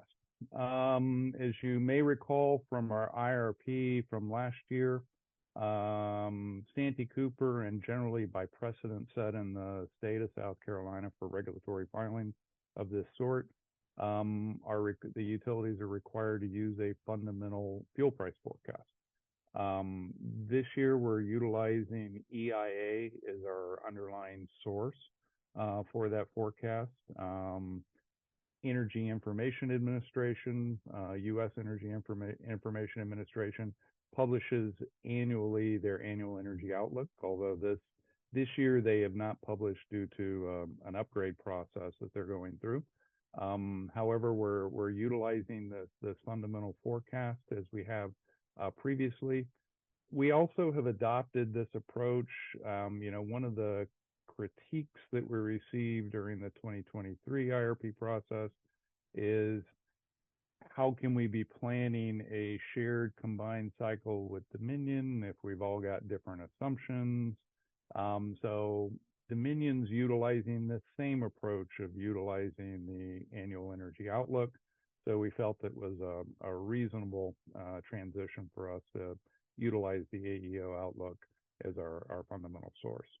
We rely on the AEO for Henry Hub price forecast on an annual basis, as well as mine mouth coal prices for Illinois Basin, Powder River Basin, Illinois Basin, and two different numbers for Central Appalachian and Northern Appalachian coal. And then we apply adjustments for delivery to South Carolina to Santee Cooper. The coal prices are based upon Santee Cooper's forecast of their delivery and rail costs. Natural gas prices, we're modeling and utilizing Henry Hub basis from S&P Platts forecast to get a delivered price for Zone 4, Zone 5 gas in the region of the south of Santee Cooper. We also utilize a fuel price forecast for VC Summer that's based upon an official forecast that's filed annually by Dominion. How do these prices compare to what we utilize for the, let me mention also, we are utilizing in the near term, because the annual energy outlook was high in the 24-25 timeframe. We've adopted in this very near term period forward prices from Chicago Mercantile Exchange NYMEX, forward monthly prices for Henry Hub, just over that very short term period. As it turns out, the NYMEX price average annual for 2026 was within a couple of pennies of the annual energy outlook. So it was a relatively easy transition to move from the forward into the annual energy outlook fundamental forecast over the longer term. How do these prices compare to what we utilize for the 2023 IRP? Initially, the prices are lower through the mid 30s for gas. They're very similar in the late 30s for natural gas, and slightly higher in the long term, averaging about 27 cents higher over that time frame. Coal prices are generally lower, utilizing the annual energy outlook, about 92 cents lower over per MMBTU over the entire period. CO2 pricing. For those that reviewed the 2023 IRP process, Santee Cooper ran CO2 price sensitivities in lieu of simulating a specific greenhouse gas regulations, which there were none last year. These CO2 price sensitivities were just to gauge the uncertainty associated with some form of CO2 regulation. Well, now we have the EPA's rules for greenhouse gas, which became rules back in actually this month. So we're going to adopt those as our underlying greenhouse gas configuration and evaluation. And as Clay will talk about more in his next section of the presentation, we're going to evaluate a portfolio specifically for greenhouse gas, as we were ordered to do by the commission as part of their acceptance or approval of our 2023 IRP. These are the CO2 pricing on this chart is really provided as backup in case we do need to run CO2 sensitivities. But I will say at this point in time, we don't intend to run CO2 sensitivities, but instead intend to model the EPA's current greenhouse gas rules. Next slide. Existing resources. For those familiar with Santee Cooper, Santee Cooper owns and operates roughly 5,400 megawatts of resources. We've got roughly 2,300 megawatts winter rating from the Cross coal facilities. We've got a little over 1,100 megawatts from the Winya coal facilities, steam coal generating facilities. The Wynya resources have a planned retirement date by 2031, so that creates beyond the load growth, that creates another major capacity need for Santee Cooper. Santee Cooper has a little over 1,100 megawatts of combined cycles and combustion turbines at the Rainey site.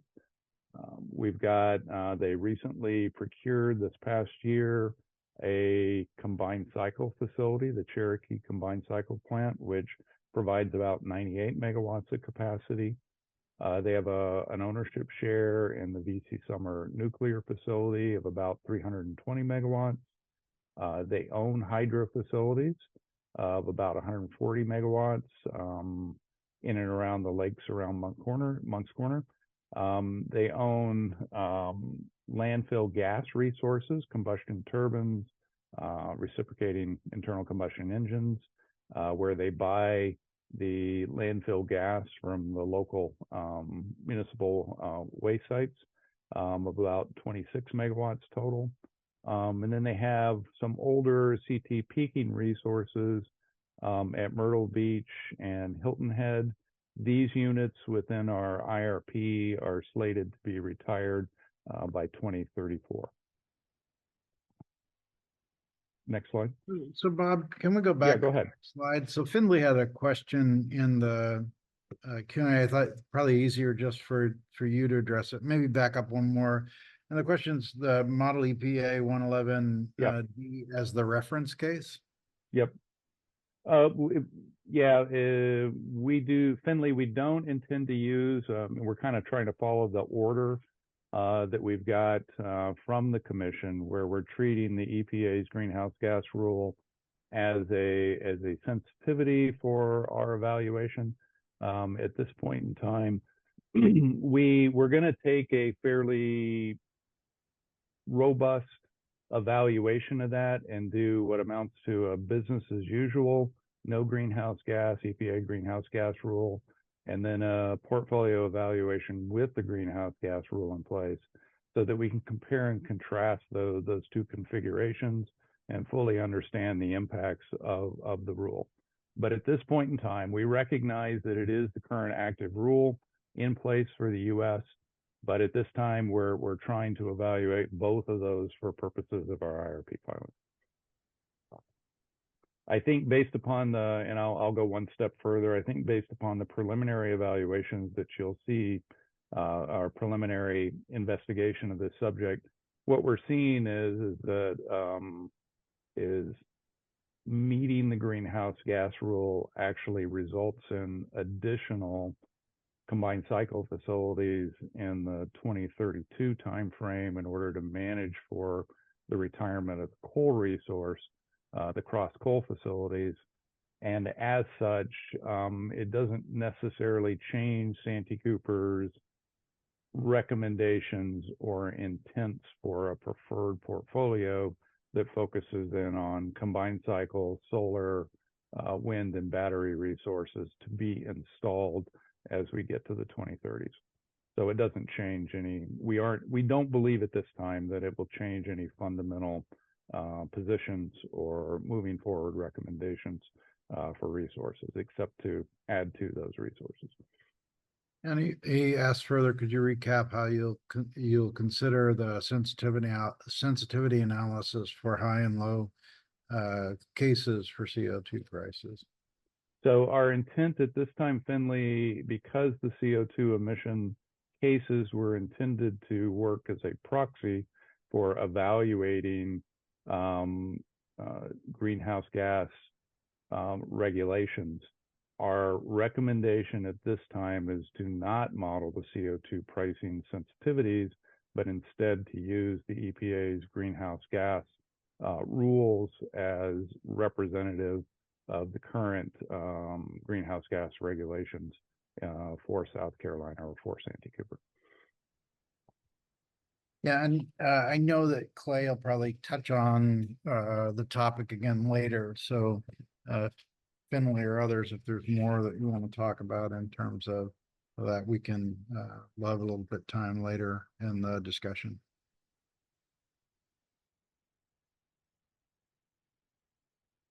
Regarding purchases, these are resources that Santee Cooper already has under contract that they can rely on to help satisfy the total load and planning capacity planning obligation.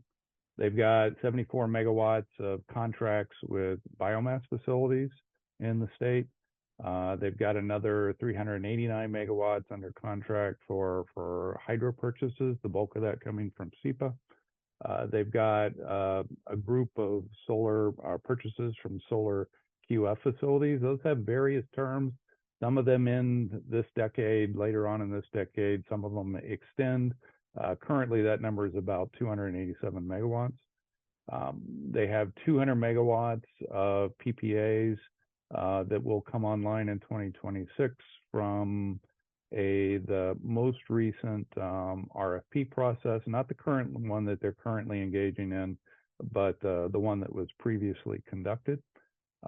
They've got other near-term purchases from a variety of sources, including system purchases, a combined cycle tolling agreement, 150 megawatts from a nuclear purchase that they're securing through various contracts. Those are all near-term options that currently have contract dates through 2028 to meet kind of this near-term expected load requirement.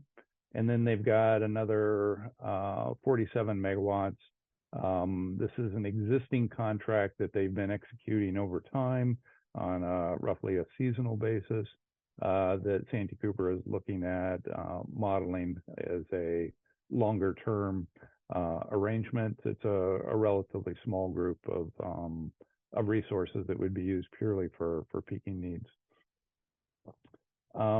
Central also, through the proposed shared resource process that Central and Santee Cooper manage through their coordination agreement, has secured through baseload, intermediate combined cycle, and combustion turbine peaking, a group of purchases, PPA arrangements totaling 672 megawatts. Those come online in 2029.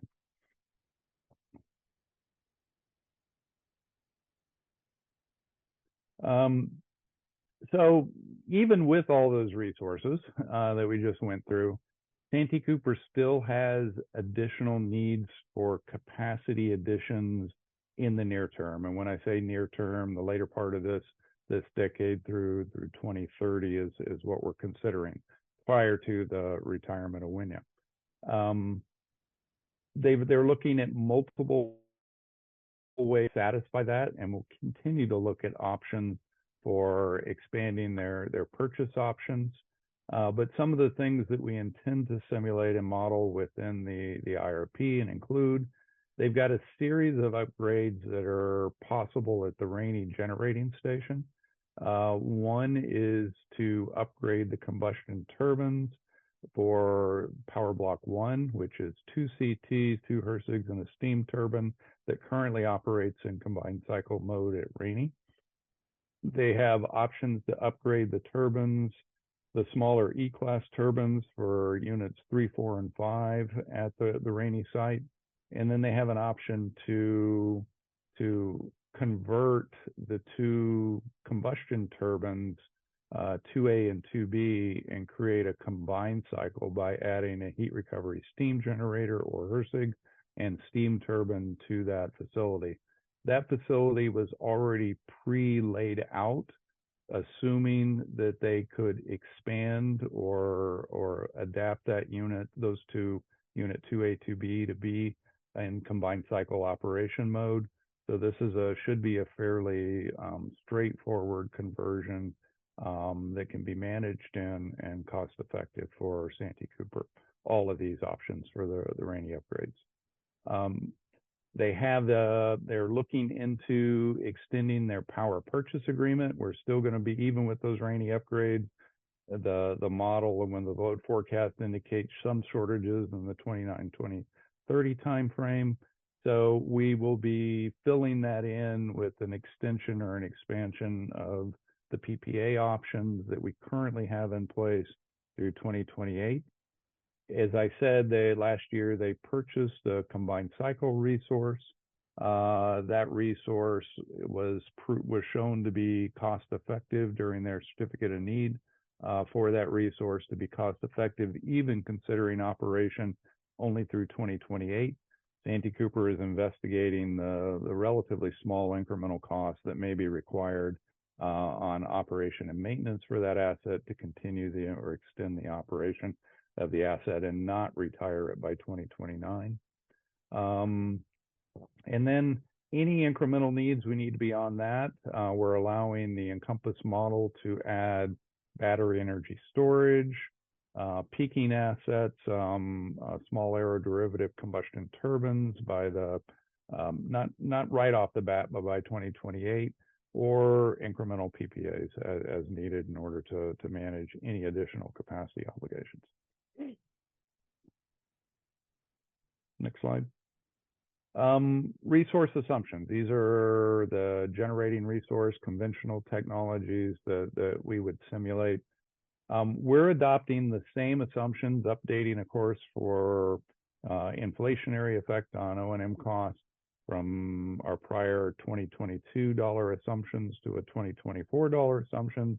But otherwise, they're the same assumptions that we developed previously based upon the EPRI tag web, Black and Veatch feed study, and Santee Cooper engineering estimates. So we're maintaining a lot of those same assumptions that we had on the O&M side, as well as the heat rate and capacity ratings on the resources. From the standpoint of the capital cost for these resources, we received a lot of feedback during the IRP that our assumptions, even though we were looking at developing a shared combined cycle, and our preferred portfolio ultimately recommended a shared combined cycle to be developed with Dominion. That shared combined cycle, our assumptions for that from a capital side were different than what Dominion was assuming in its own IRP filed the same year. So in order to bring those in a line, we have adopted the Dominion capital cost estimates. The numbers that you see in the table here should be closely aligned with what Dominion has represented in their own stakeholder meetings leading up to their IRP filed earlier this year. Slight differences in that we may have borrowed their interconnection costs and adopted for or made some adjustments to costs for land or for taxes, et cetera, which may be different between the parties, transmission, interconnection, et cetera. But you'll find that these numbers are very closely aligned with what Duke is representing within their own IRP. The outlier there is the small modular nuclear reactor, which we're assuming can come online by 2040. That asset, we're still assuming the same assumptions we had from our IRP that are based upon the EPRI tag web assumptions. There's also transmission upgrades that get incorporated within the IRP.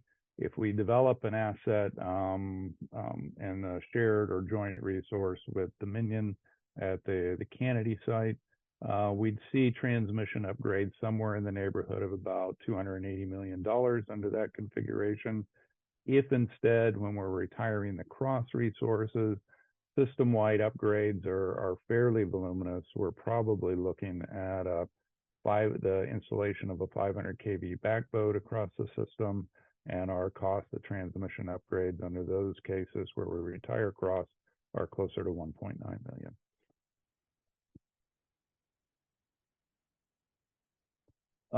Assumptions, switching subject here just a little bit. Not only do we model conventional technologies as resource options, but we also model renewable resources as resource options for anyone that was aware with our prior assumptions.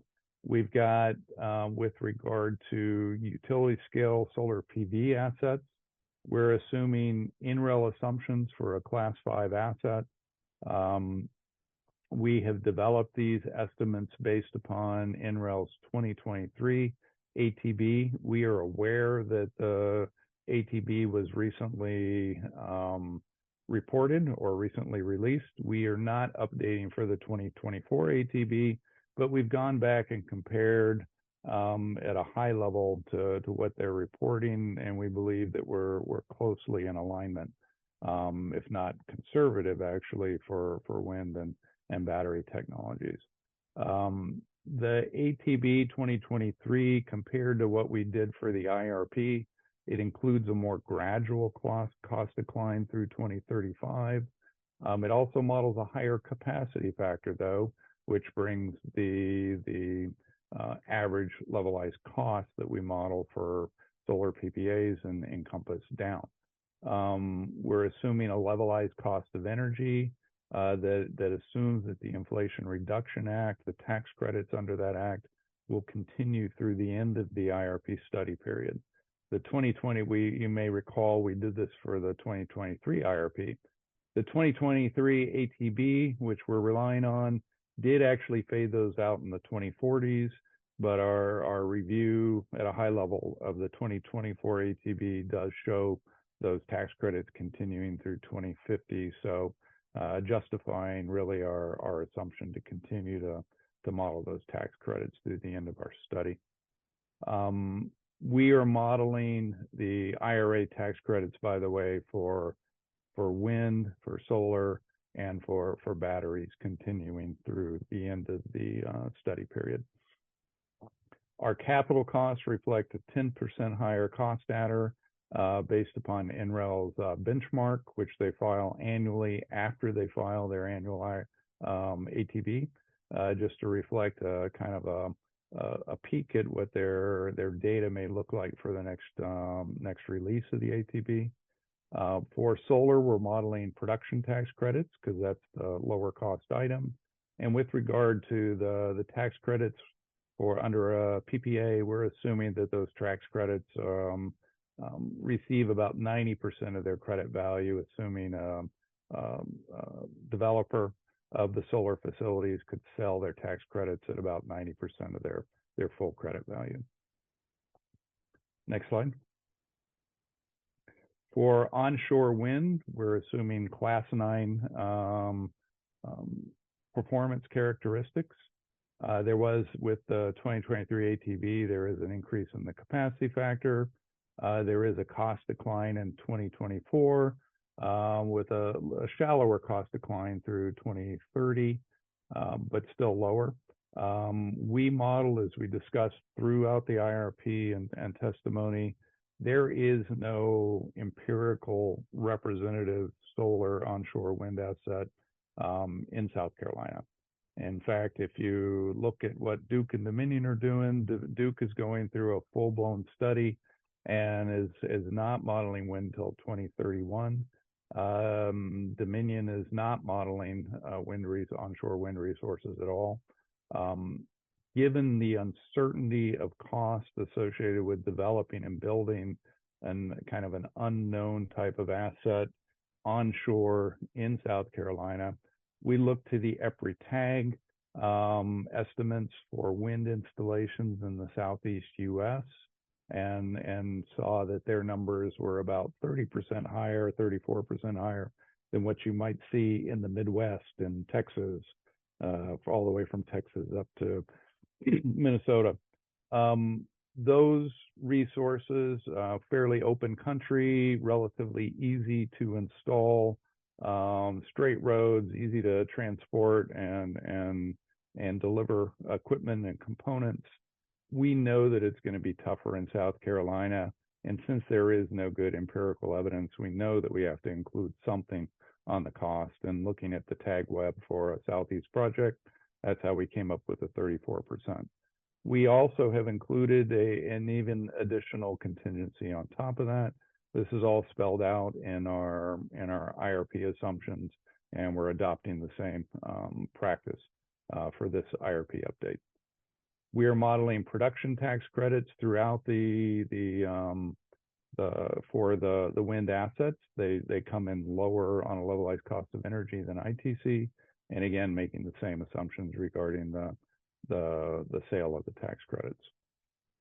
Next slide. With regard to battery energy storage, we're modeling both 4-hour and 8-hour resources. Again, we've updated for the 2023 ATB, which was showing about 10% higher cost over our prior numbers. We're assuming that the battery has a 20-year life.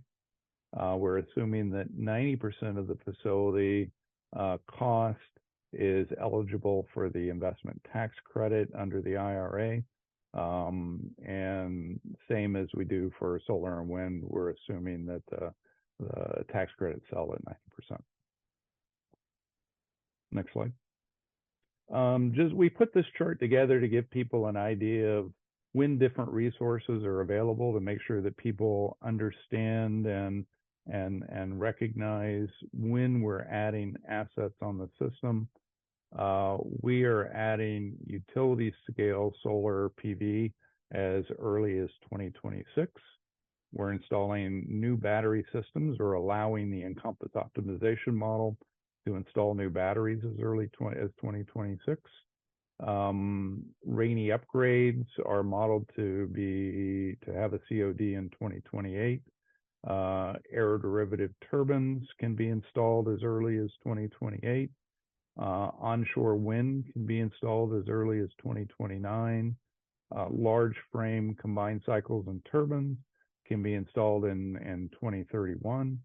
And onshore wind and small modular reactors, we're assuming, will not be available till 2040 timeframe. That, of course, is always subject to change based upon technological development. Probably the one that'll move first on that is the offshore wind.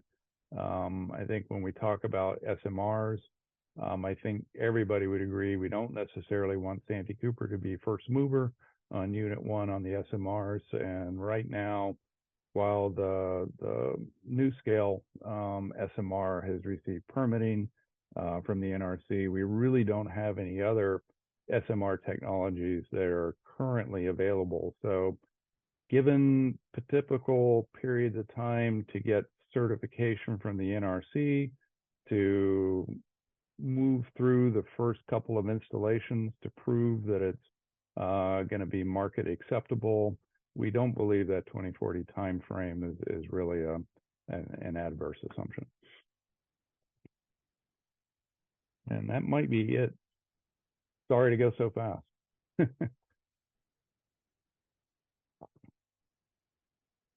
I think you were going at a good speed. There were a few questions that popped up, but the Santee Cooper folks were able to address those, I think.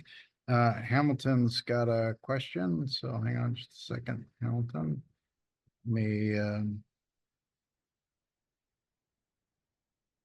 You should be able to unmute your mic. Okay, I think I'm unmuted. Stuart, you hear me? I can hear you fine. Thanks. Hey, Bob, question about how the model is handling the solar cost assumptions. I'm assuming Sure. the per megawatt hour is an output based on a fixed capital cost on the front end. Yeah, we do an off-sheet calculation. I apologize for jumping over you there. Do you have more to that question, Hamilton? Well, I guess just a little more context. So is this dollar per megawatt hour value assuming curtailments within the model for solar in the system? Sure. Few things just to kind of rough it out.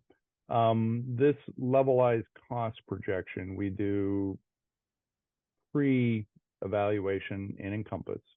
What it represents is a PPA price for a new contract that would be executed in a given year. So in other words, it's a fixed price that we would assume to be executed in that year. When we model the dispatch of the resource, solar resources as well as wind, we allow the model to curtail the output of both solar and wind resources. We treat them as firm output resource based on their profiles that we're simulating. But we do show that effectively Santee Cooper is meeting a take or pay penalty associated with that curtailment. So when the curtailment does occur in the model, that's when you're going to see additional battery being installed in order to make up for that curtailment. At the end of the day, when we have looked at the results, we aren't seeing necessarily, except under some extreme cases, a large amount of true curtailment that occurs. Generally, the batteries will be installed to address the issue of curtailed energy. I would also say that if you think about this from the standpoint of even as Santee Cooper was developing these assets on their own and they were incurring their own capital cost and annual fixed O&M associated with the facilities, they would have those dollar amounts identical to what we're modeling here on a dollar per megawatt hour basis, and they would be expected to incur those every year for a given installation, regardless of whether the unit was being curtailed or fully dispatched, since those capital and fixed O&M costs wouldn't disappear. So Right. we feel that whether we're modeling this as a PPA purchase or whether we modeled it as Santee Cooper self-building and owning these assets, we'd get the same answer at the end of the day. Okay, that all makes sense. I guess maybe just a comment to flag, and I doubt this is the place Sure. to discuss it, but through the RFP process, there's a 7% uncompensated curtailment component, which the consequence of which is going to be, something like a 7% premium on the bids you see because of the assumption that that curtailment will in fact happen. And so I think aligning the procurement process with the assumptions of the IRP is going to be pretty important for Santee to be able to appreciate the actual economics of, what was Of the modeled bids, versus yeah. what they're getting. Fair enough. I will say that the IRP at the end of the day is not intended to evaluate specific resources or bids. So keep that in mind. It's generally intended to be representative of the quantity of resources that Santee Cooper may seek from the marketplace, or an indication of how many megawatts Santee Cooper may need for a cost-effective portfolio. But point well taken. Okay, thank you. Mm-hmm.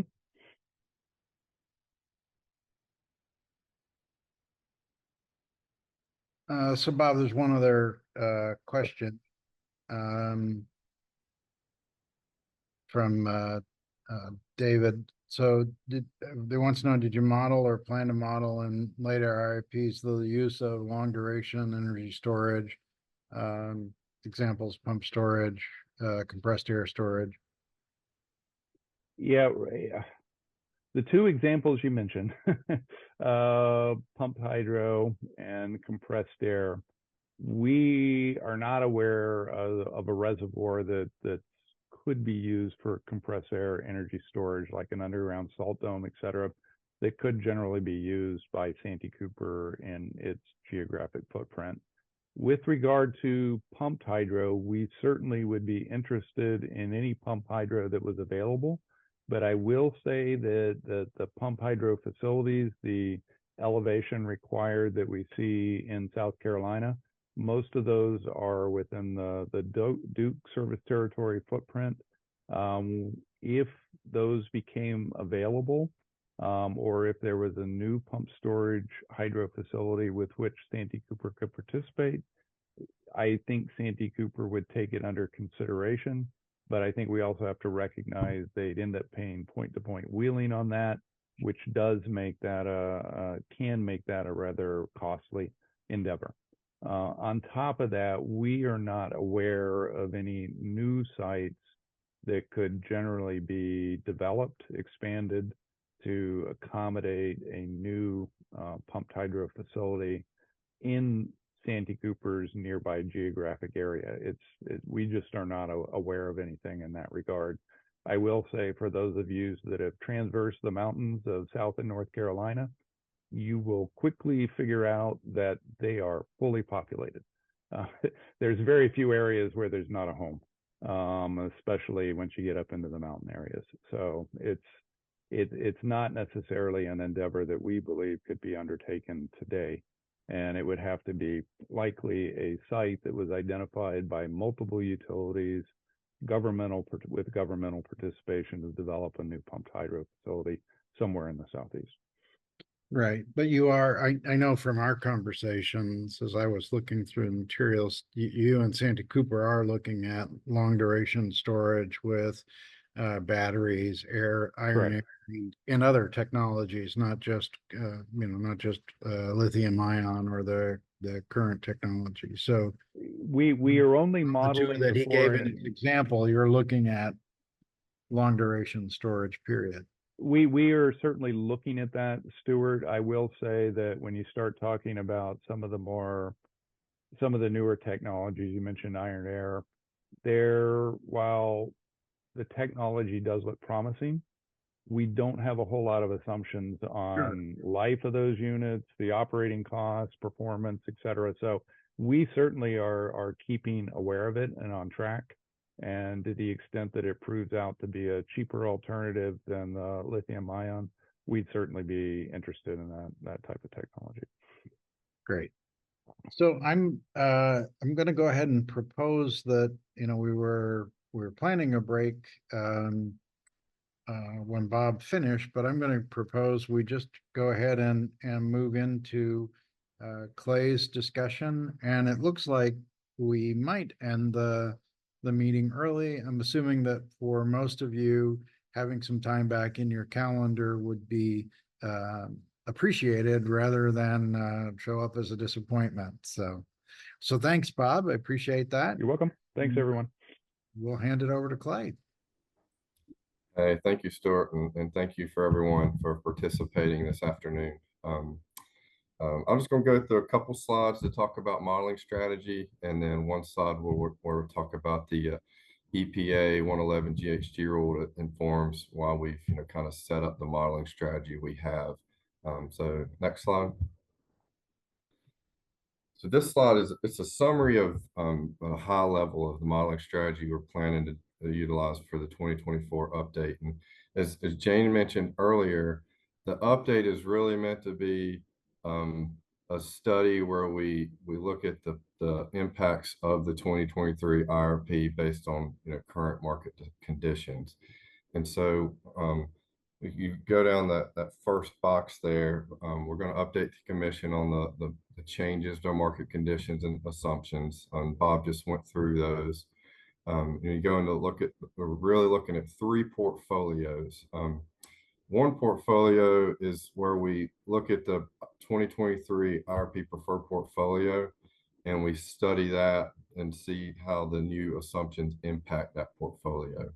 The second portfolio is where we just let the model optimize under the new portfolio, the new assumptions, and see how that impacts the IRP.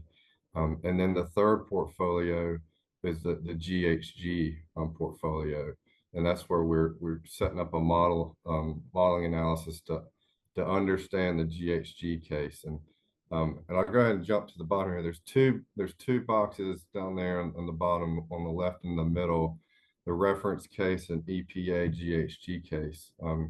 So that reference case is intended to look at, so what if the GHG rule is stayed, and it's kind of a business as usual case, and it assumes the same retirements that the 2023 IRP preferred portfolio assumed, a 1-year retirement by 2031, and the Myrtle Beach Hilton Head CT's retirements by 2034.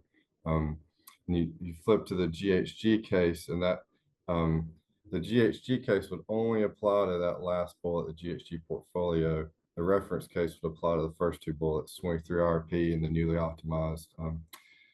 The GHG case, we're looking at the same Wynyard, Myrtle Beach, Hilton Head retirements consistent with the reference case in the 23 RP. But we're also going to model retirement across by 2032. And I've got a slide in this section where we'll talk about why that's an assumption. But we view that as our only only feasible path to compliance based on the requirements of existing coal units in the EPA 111 rule. And then we'll also limit new combined cycles and H-class CTs to 40% capacity factor, and then limit other CTs to 20% capacity factor, and allow the model to solve around those parameters. And you look on the right here, and this was one feedback we've got from the working group that we're choosing to move forward with. We want to analyze these portfolios against sensitivities. And so we're looking at these three portfolios, analyze them against sensitivities, and that's the load sensitivities and fuel price sensitivity. So the load, and I mean, they're kind of self-explanatory, and the load would be analyzed with impacts between a high and low scenario that Greg walked through earlier today, and then analyze against high and low fuel prices to see the impacts between the different portfolios. And we've also added another portfolio, and they're kind of looking at it as a side case. And this was another good suggestion from the working group that we're wanting to model is a self-build natural gas combined cycle portfolio side case. There's in Colombia, there's legislation for a potential joint build with Dominion that's under discussion. And the stakeholder working group wanted us to look at a case. So what happens if that legislation doesn't go through? And so that's intended to be a side case to look at. What if Santee Cooper's option is a self-build combined cycle? If there's no questions, we'll go to the next slide. And then we're also going to evaluate against the metrics that were in the 23 IRP. And I will say the 23 IRP looked at several different portfolios that had a lot of different, I don't know if policy or implementation plans may be the right word. So it was a lot of different portfolios to compare against each other. The annual update is really meant to be describing the impact to the 2023 RP based on new market assumptions. So as we plan to, as we evaluate these portfolios in this study, consider if all these metrics make sense or not as we work through it. But for folks that weren't fully in tune with the 23 IRP, I'll kind of walk through each one at a high level. So the net present value is what you would think. It's comparison of the net present value cost between portfolios. Min-max regret is where you look at the portfolios across sensitivities and you calculate the deltas between the net present value costs for different sensitivities. So it's almost like if we make this decision, what would be our cost regret for making this decision? Reliability uncertainty, that's measuring the reliability of different portfolios.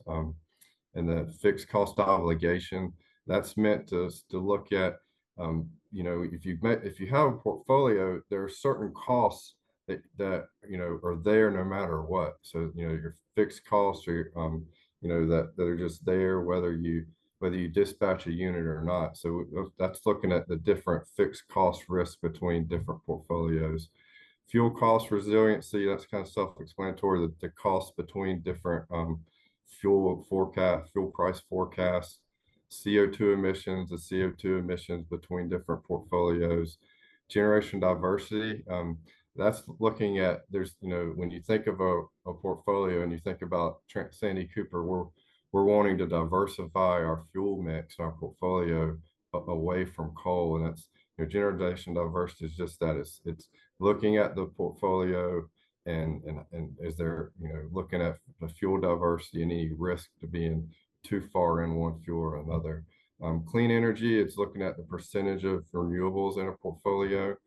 Load uncertainty looks at the sensitivity to high and low load scenarios. And then average cost and rate impact is really looking at the different projected portfolio costs throughout the study period between portfolios. So we're going to work through these as we study it, and kind of we'll see what makes sense. We'll go into the 2024 update. And next slide, if there's no questions. This slide is a very high-level summary of what Santee Cooper is evaluation of the greenhouse gas, EPA 111 greenhouse gas rule. If you look at this slide, it's kind of there's three components. The first bullet talks about the rule is effective of July 8th this year. The next bullet is looking at existing coal. So if you think about existing coal units, there's three paths to compliance for existing coal units. The first path is you can retire coal unit by the end of 2031 and be exempt from the rule. The second path to compliance is you can continue operation of a unit from 2032 to 2038 if you co-fire a unit with 40% natural gas. We view this as not a realistic option for Santee Cooper. If you look at our cross generating station, there's gas is not near that site, and so it would require significant pipeline construction, approximately 560,000 decatherms of gas to co-fire cross of 40% natural gas. So we don't view that as a feasible option to build that much pipe in that amount of time. And then the third path to compliance would be beyond 2039, implement carbon sequestration technology for that unit. So you have to get through the 40% co-fire, and then you get to the 2039.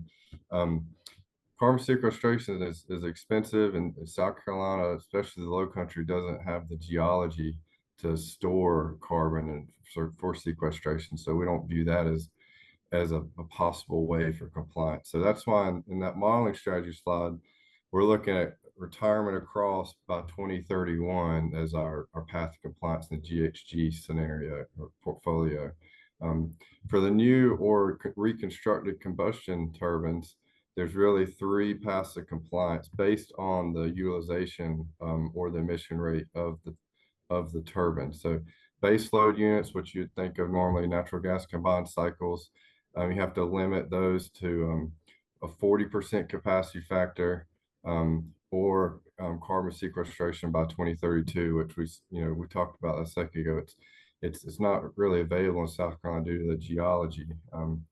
Then there's an intermittent load. Those are like, kind of peakers, but run a little bit more type CTs. And they have a great, if it's a highly efficient CT, that's why you see the H class CT is 40%. You can run those up to 40%. So it's a more efficient unit. And then other CTs, you're limited to 20% capacity factor. So that's why when you look at our model, we're looking at natural gas combined cycles and H class CTs, we're limited to 40%, and then the other CTs are limited to 20%. For existing combustion turbines, they were not addressed in this version of the rule. And so for our modeling portfolio for this annual update, we're not putting any limitations on existing turbines. I said a lot on this slide. Any questions here? Yeah, there is a question from Dory, and I think it addressed it, but I just want to make sure it's clear. So will the reference case include cost to comply with the 2024 ELG rule at Cross? So the ELG rule, it's kind of a tough one. If the GHG rule is upheld, and it is not stayed, then you'd have to retire Cross, and so you wouldn't have to spend ELG money.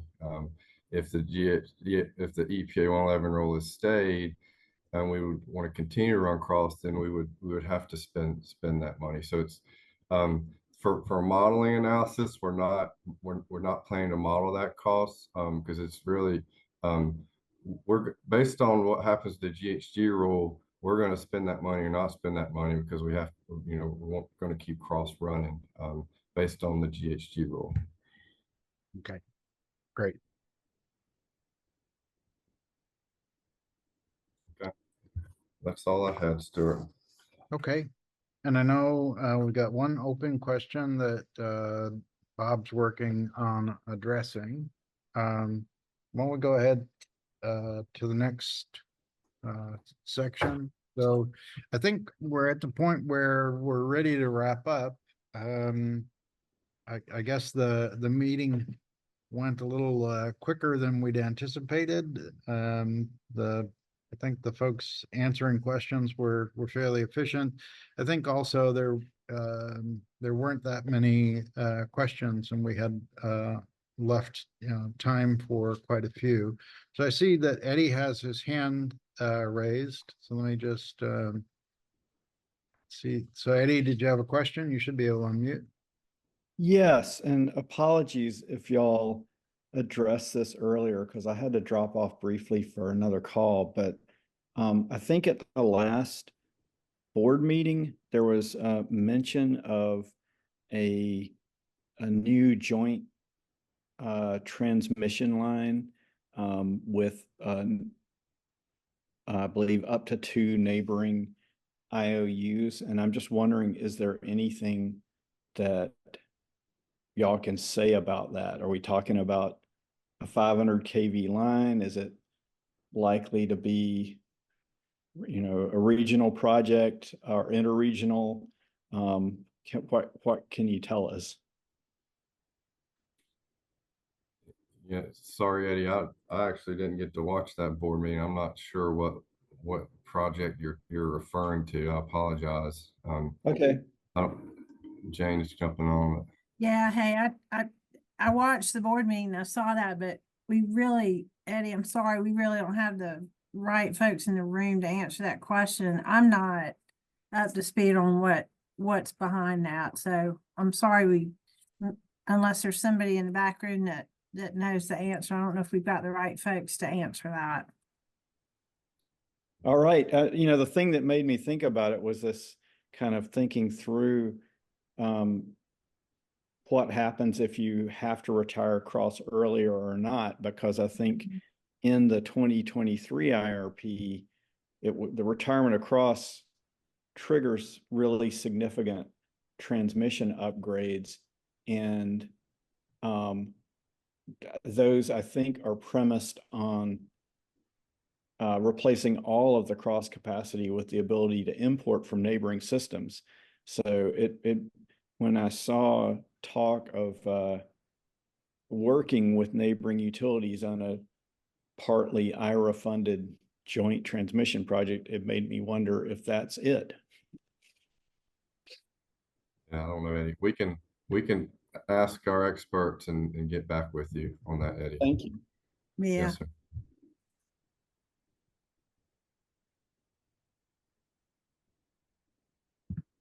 I think that was the only open question. Looks like all the others have been answered. So I want to thank everybody for participating. I'm pleased the presenters all were crisp. Hopefully nobody felt rushed. I thought we had a pretty good pace. So if there are any questions that we haven't answered today, let us know. You can reach those, through Santee Cooper IRP at vanry.com and get those to me and my team, or you can provide feedback directly to Santee Cooper through the IRP website. The meeting summaries and other materials are going to be posted as always and made available at the Santee Cooper IRP site. So next slide. So hopefully we were able to achieve the outcomes that we were looking for. A reminder of the IRP process, what was the content of the 2023 filing and the preferred portfolio. Certainly there were a lot of information on updates and future planning initiatives on how you all can contribute through 2026. Confirmation of Santee Cooper's statutory obligations around the annual updates. Was provided a lot of information about the base assumptions for the 2023 IRP to be used in the 24 update. You saw a fair bit about the portfolios that are being studied for the 2024 update. And hopefully you felt you had the opportunity to comment and ask questions. If somehow we did not meet any of these in your mind, I would sincerely appreciate you dropping the Santee Cooper IRP at vanry.com a note. That's part of our role, is to help Santee Cooper make sure they've got the right team, the right content, the right pace, etc. So if we've missed on any of these outcomes, please do let me know. I would appreciate that. We always strive to meet the objectives and to improve the quality of the meetings going forward. Next. And we'd like to hear about your experience in today's session. So as you close out, there'll be a survey, a short survey pop up. We would really appreciate your taking just a couple of minutes to fill out the survey. We use that information quite heavily to work on improving these meetings. So next slide. So thank you very much. And there's all the ways to get in touch with Santee Cooper. Look forward to seeing you at the next meeting. And I would like to add, Stuart, that for those that like to look at the recording, we're going to work to get the recording on the website within 7 to 10 days, kind of as we normally have in the past. So it should be up there soon. But and we do thank you very much for everyone's time today, and Stuart and Vanry's help today is another, I think, another great meeting. Thank you. Good. Yeah, and I'd like to echo that too, Clay. Thank you on behalf of Santee Cooper for the time you invested in participating with us today. I hope you found it valuable. We are listening. We value your input. And we believe that it's essential in producing an IRP that is best for our customers. Cost effective, low risk. That's what's most important to us, and your input's invaluable in helping us get to that point. So thank you again for the time you spent with us today, and we look forward to your feedback.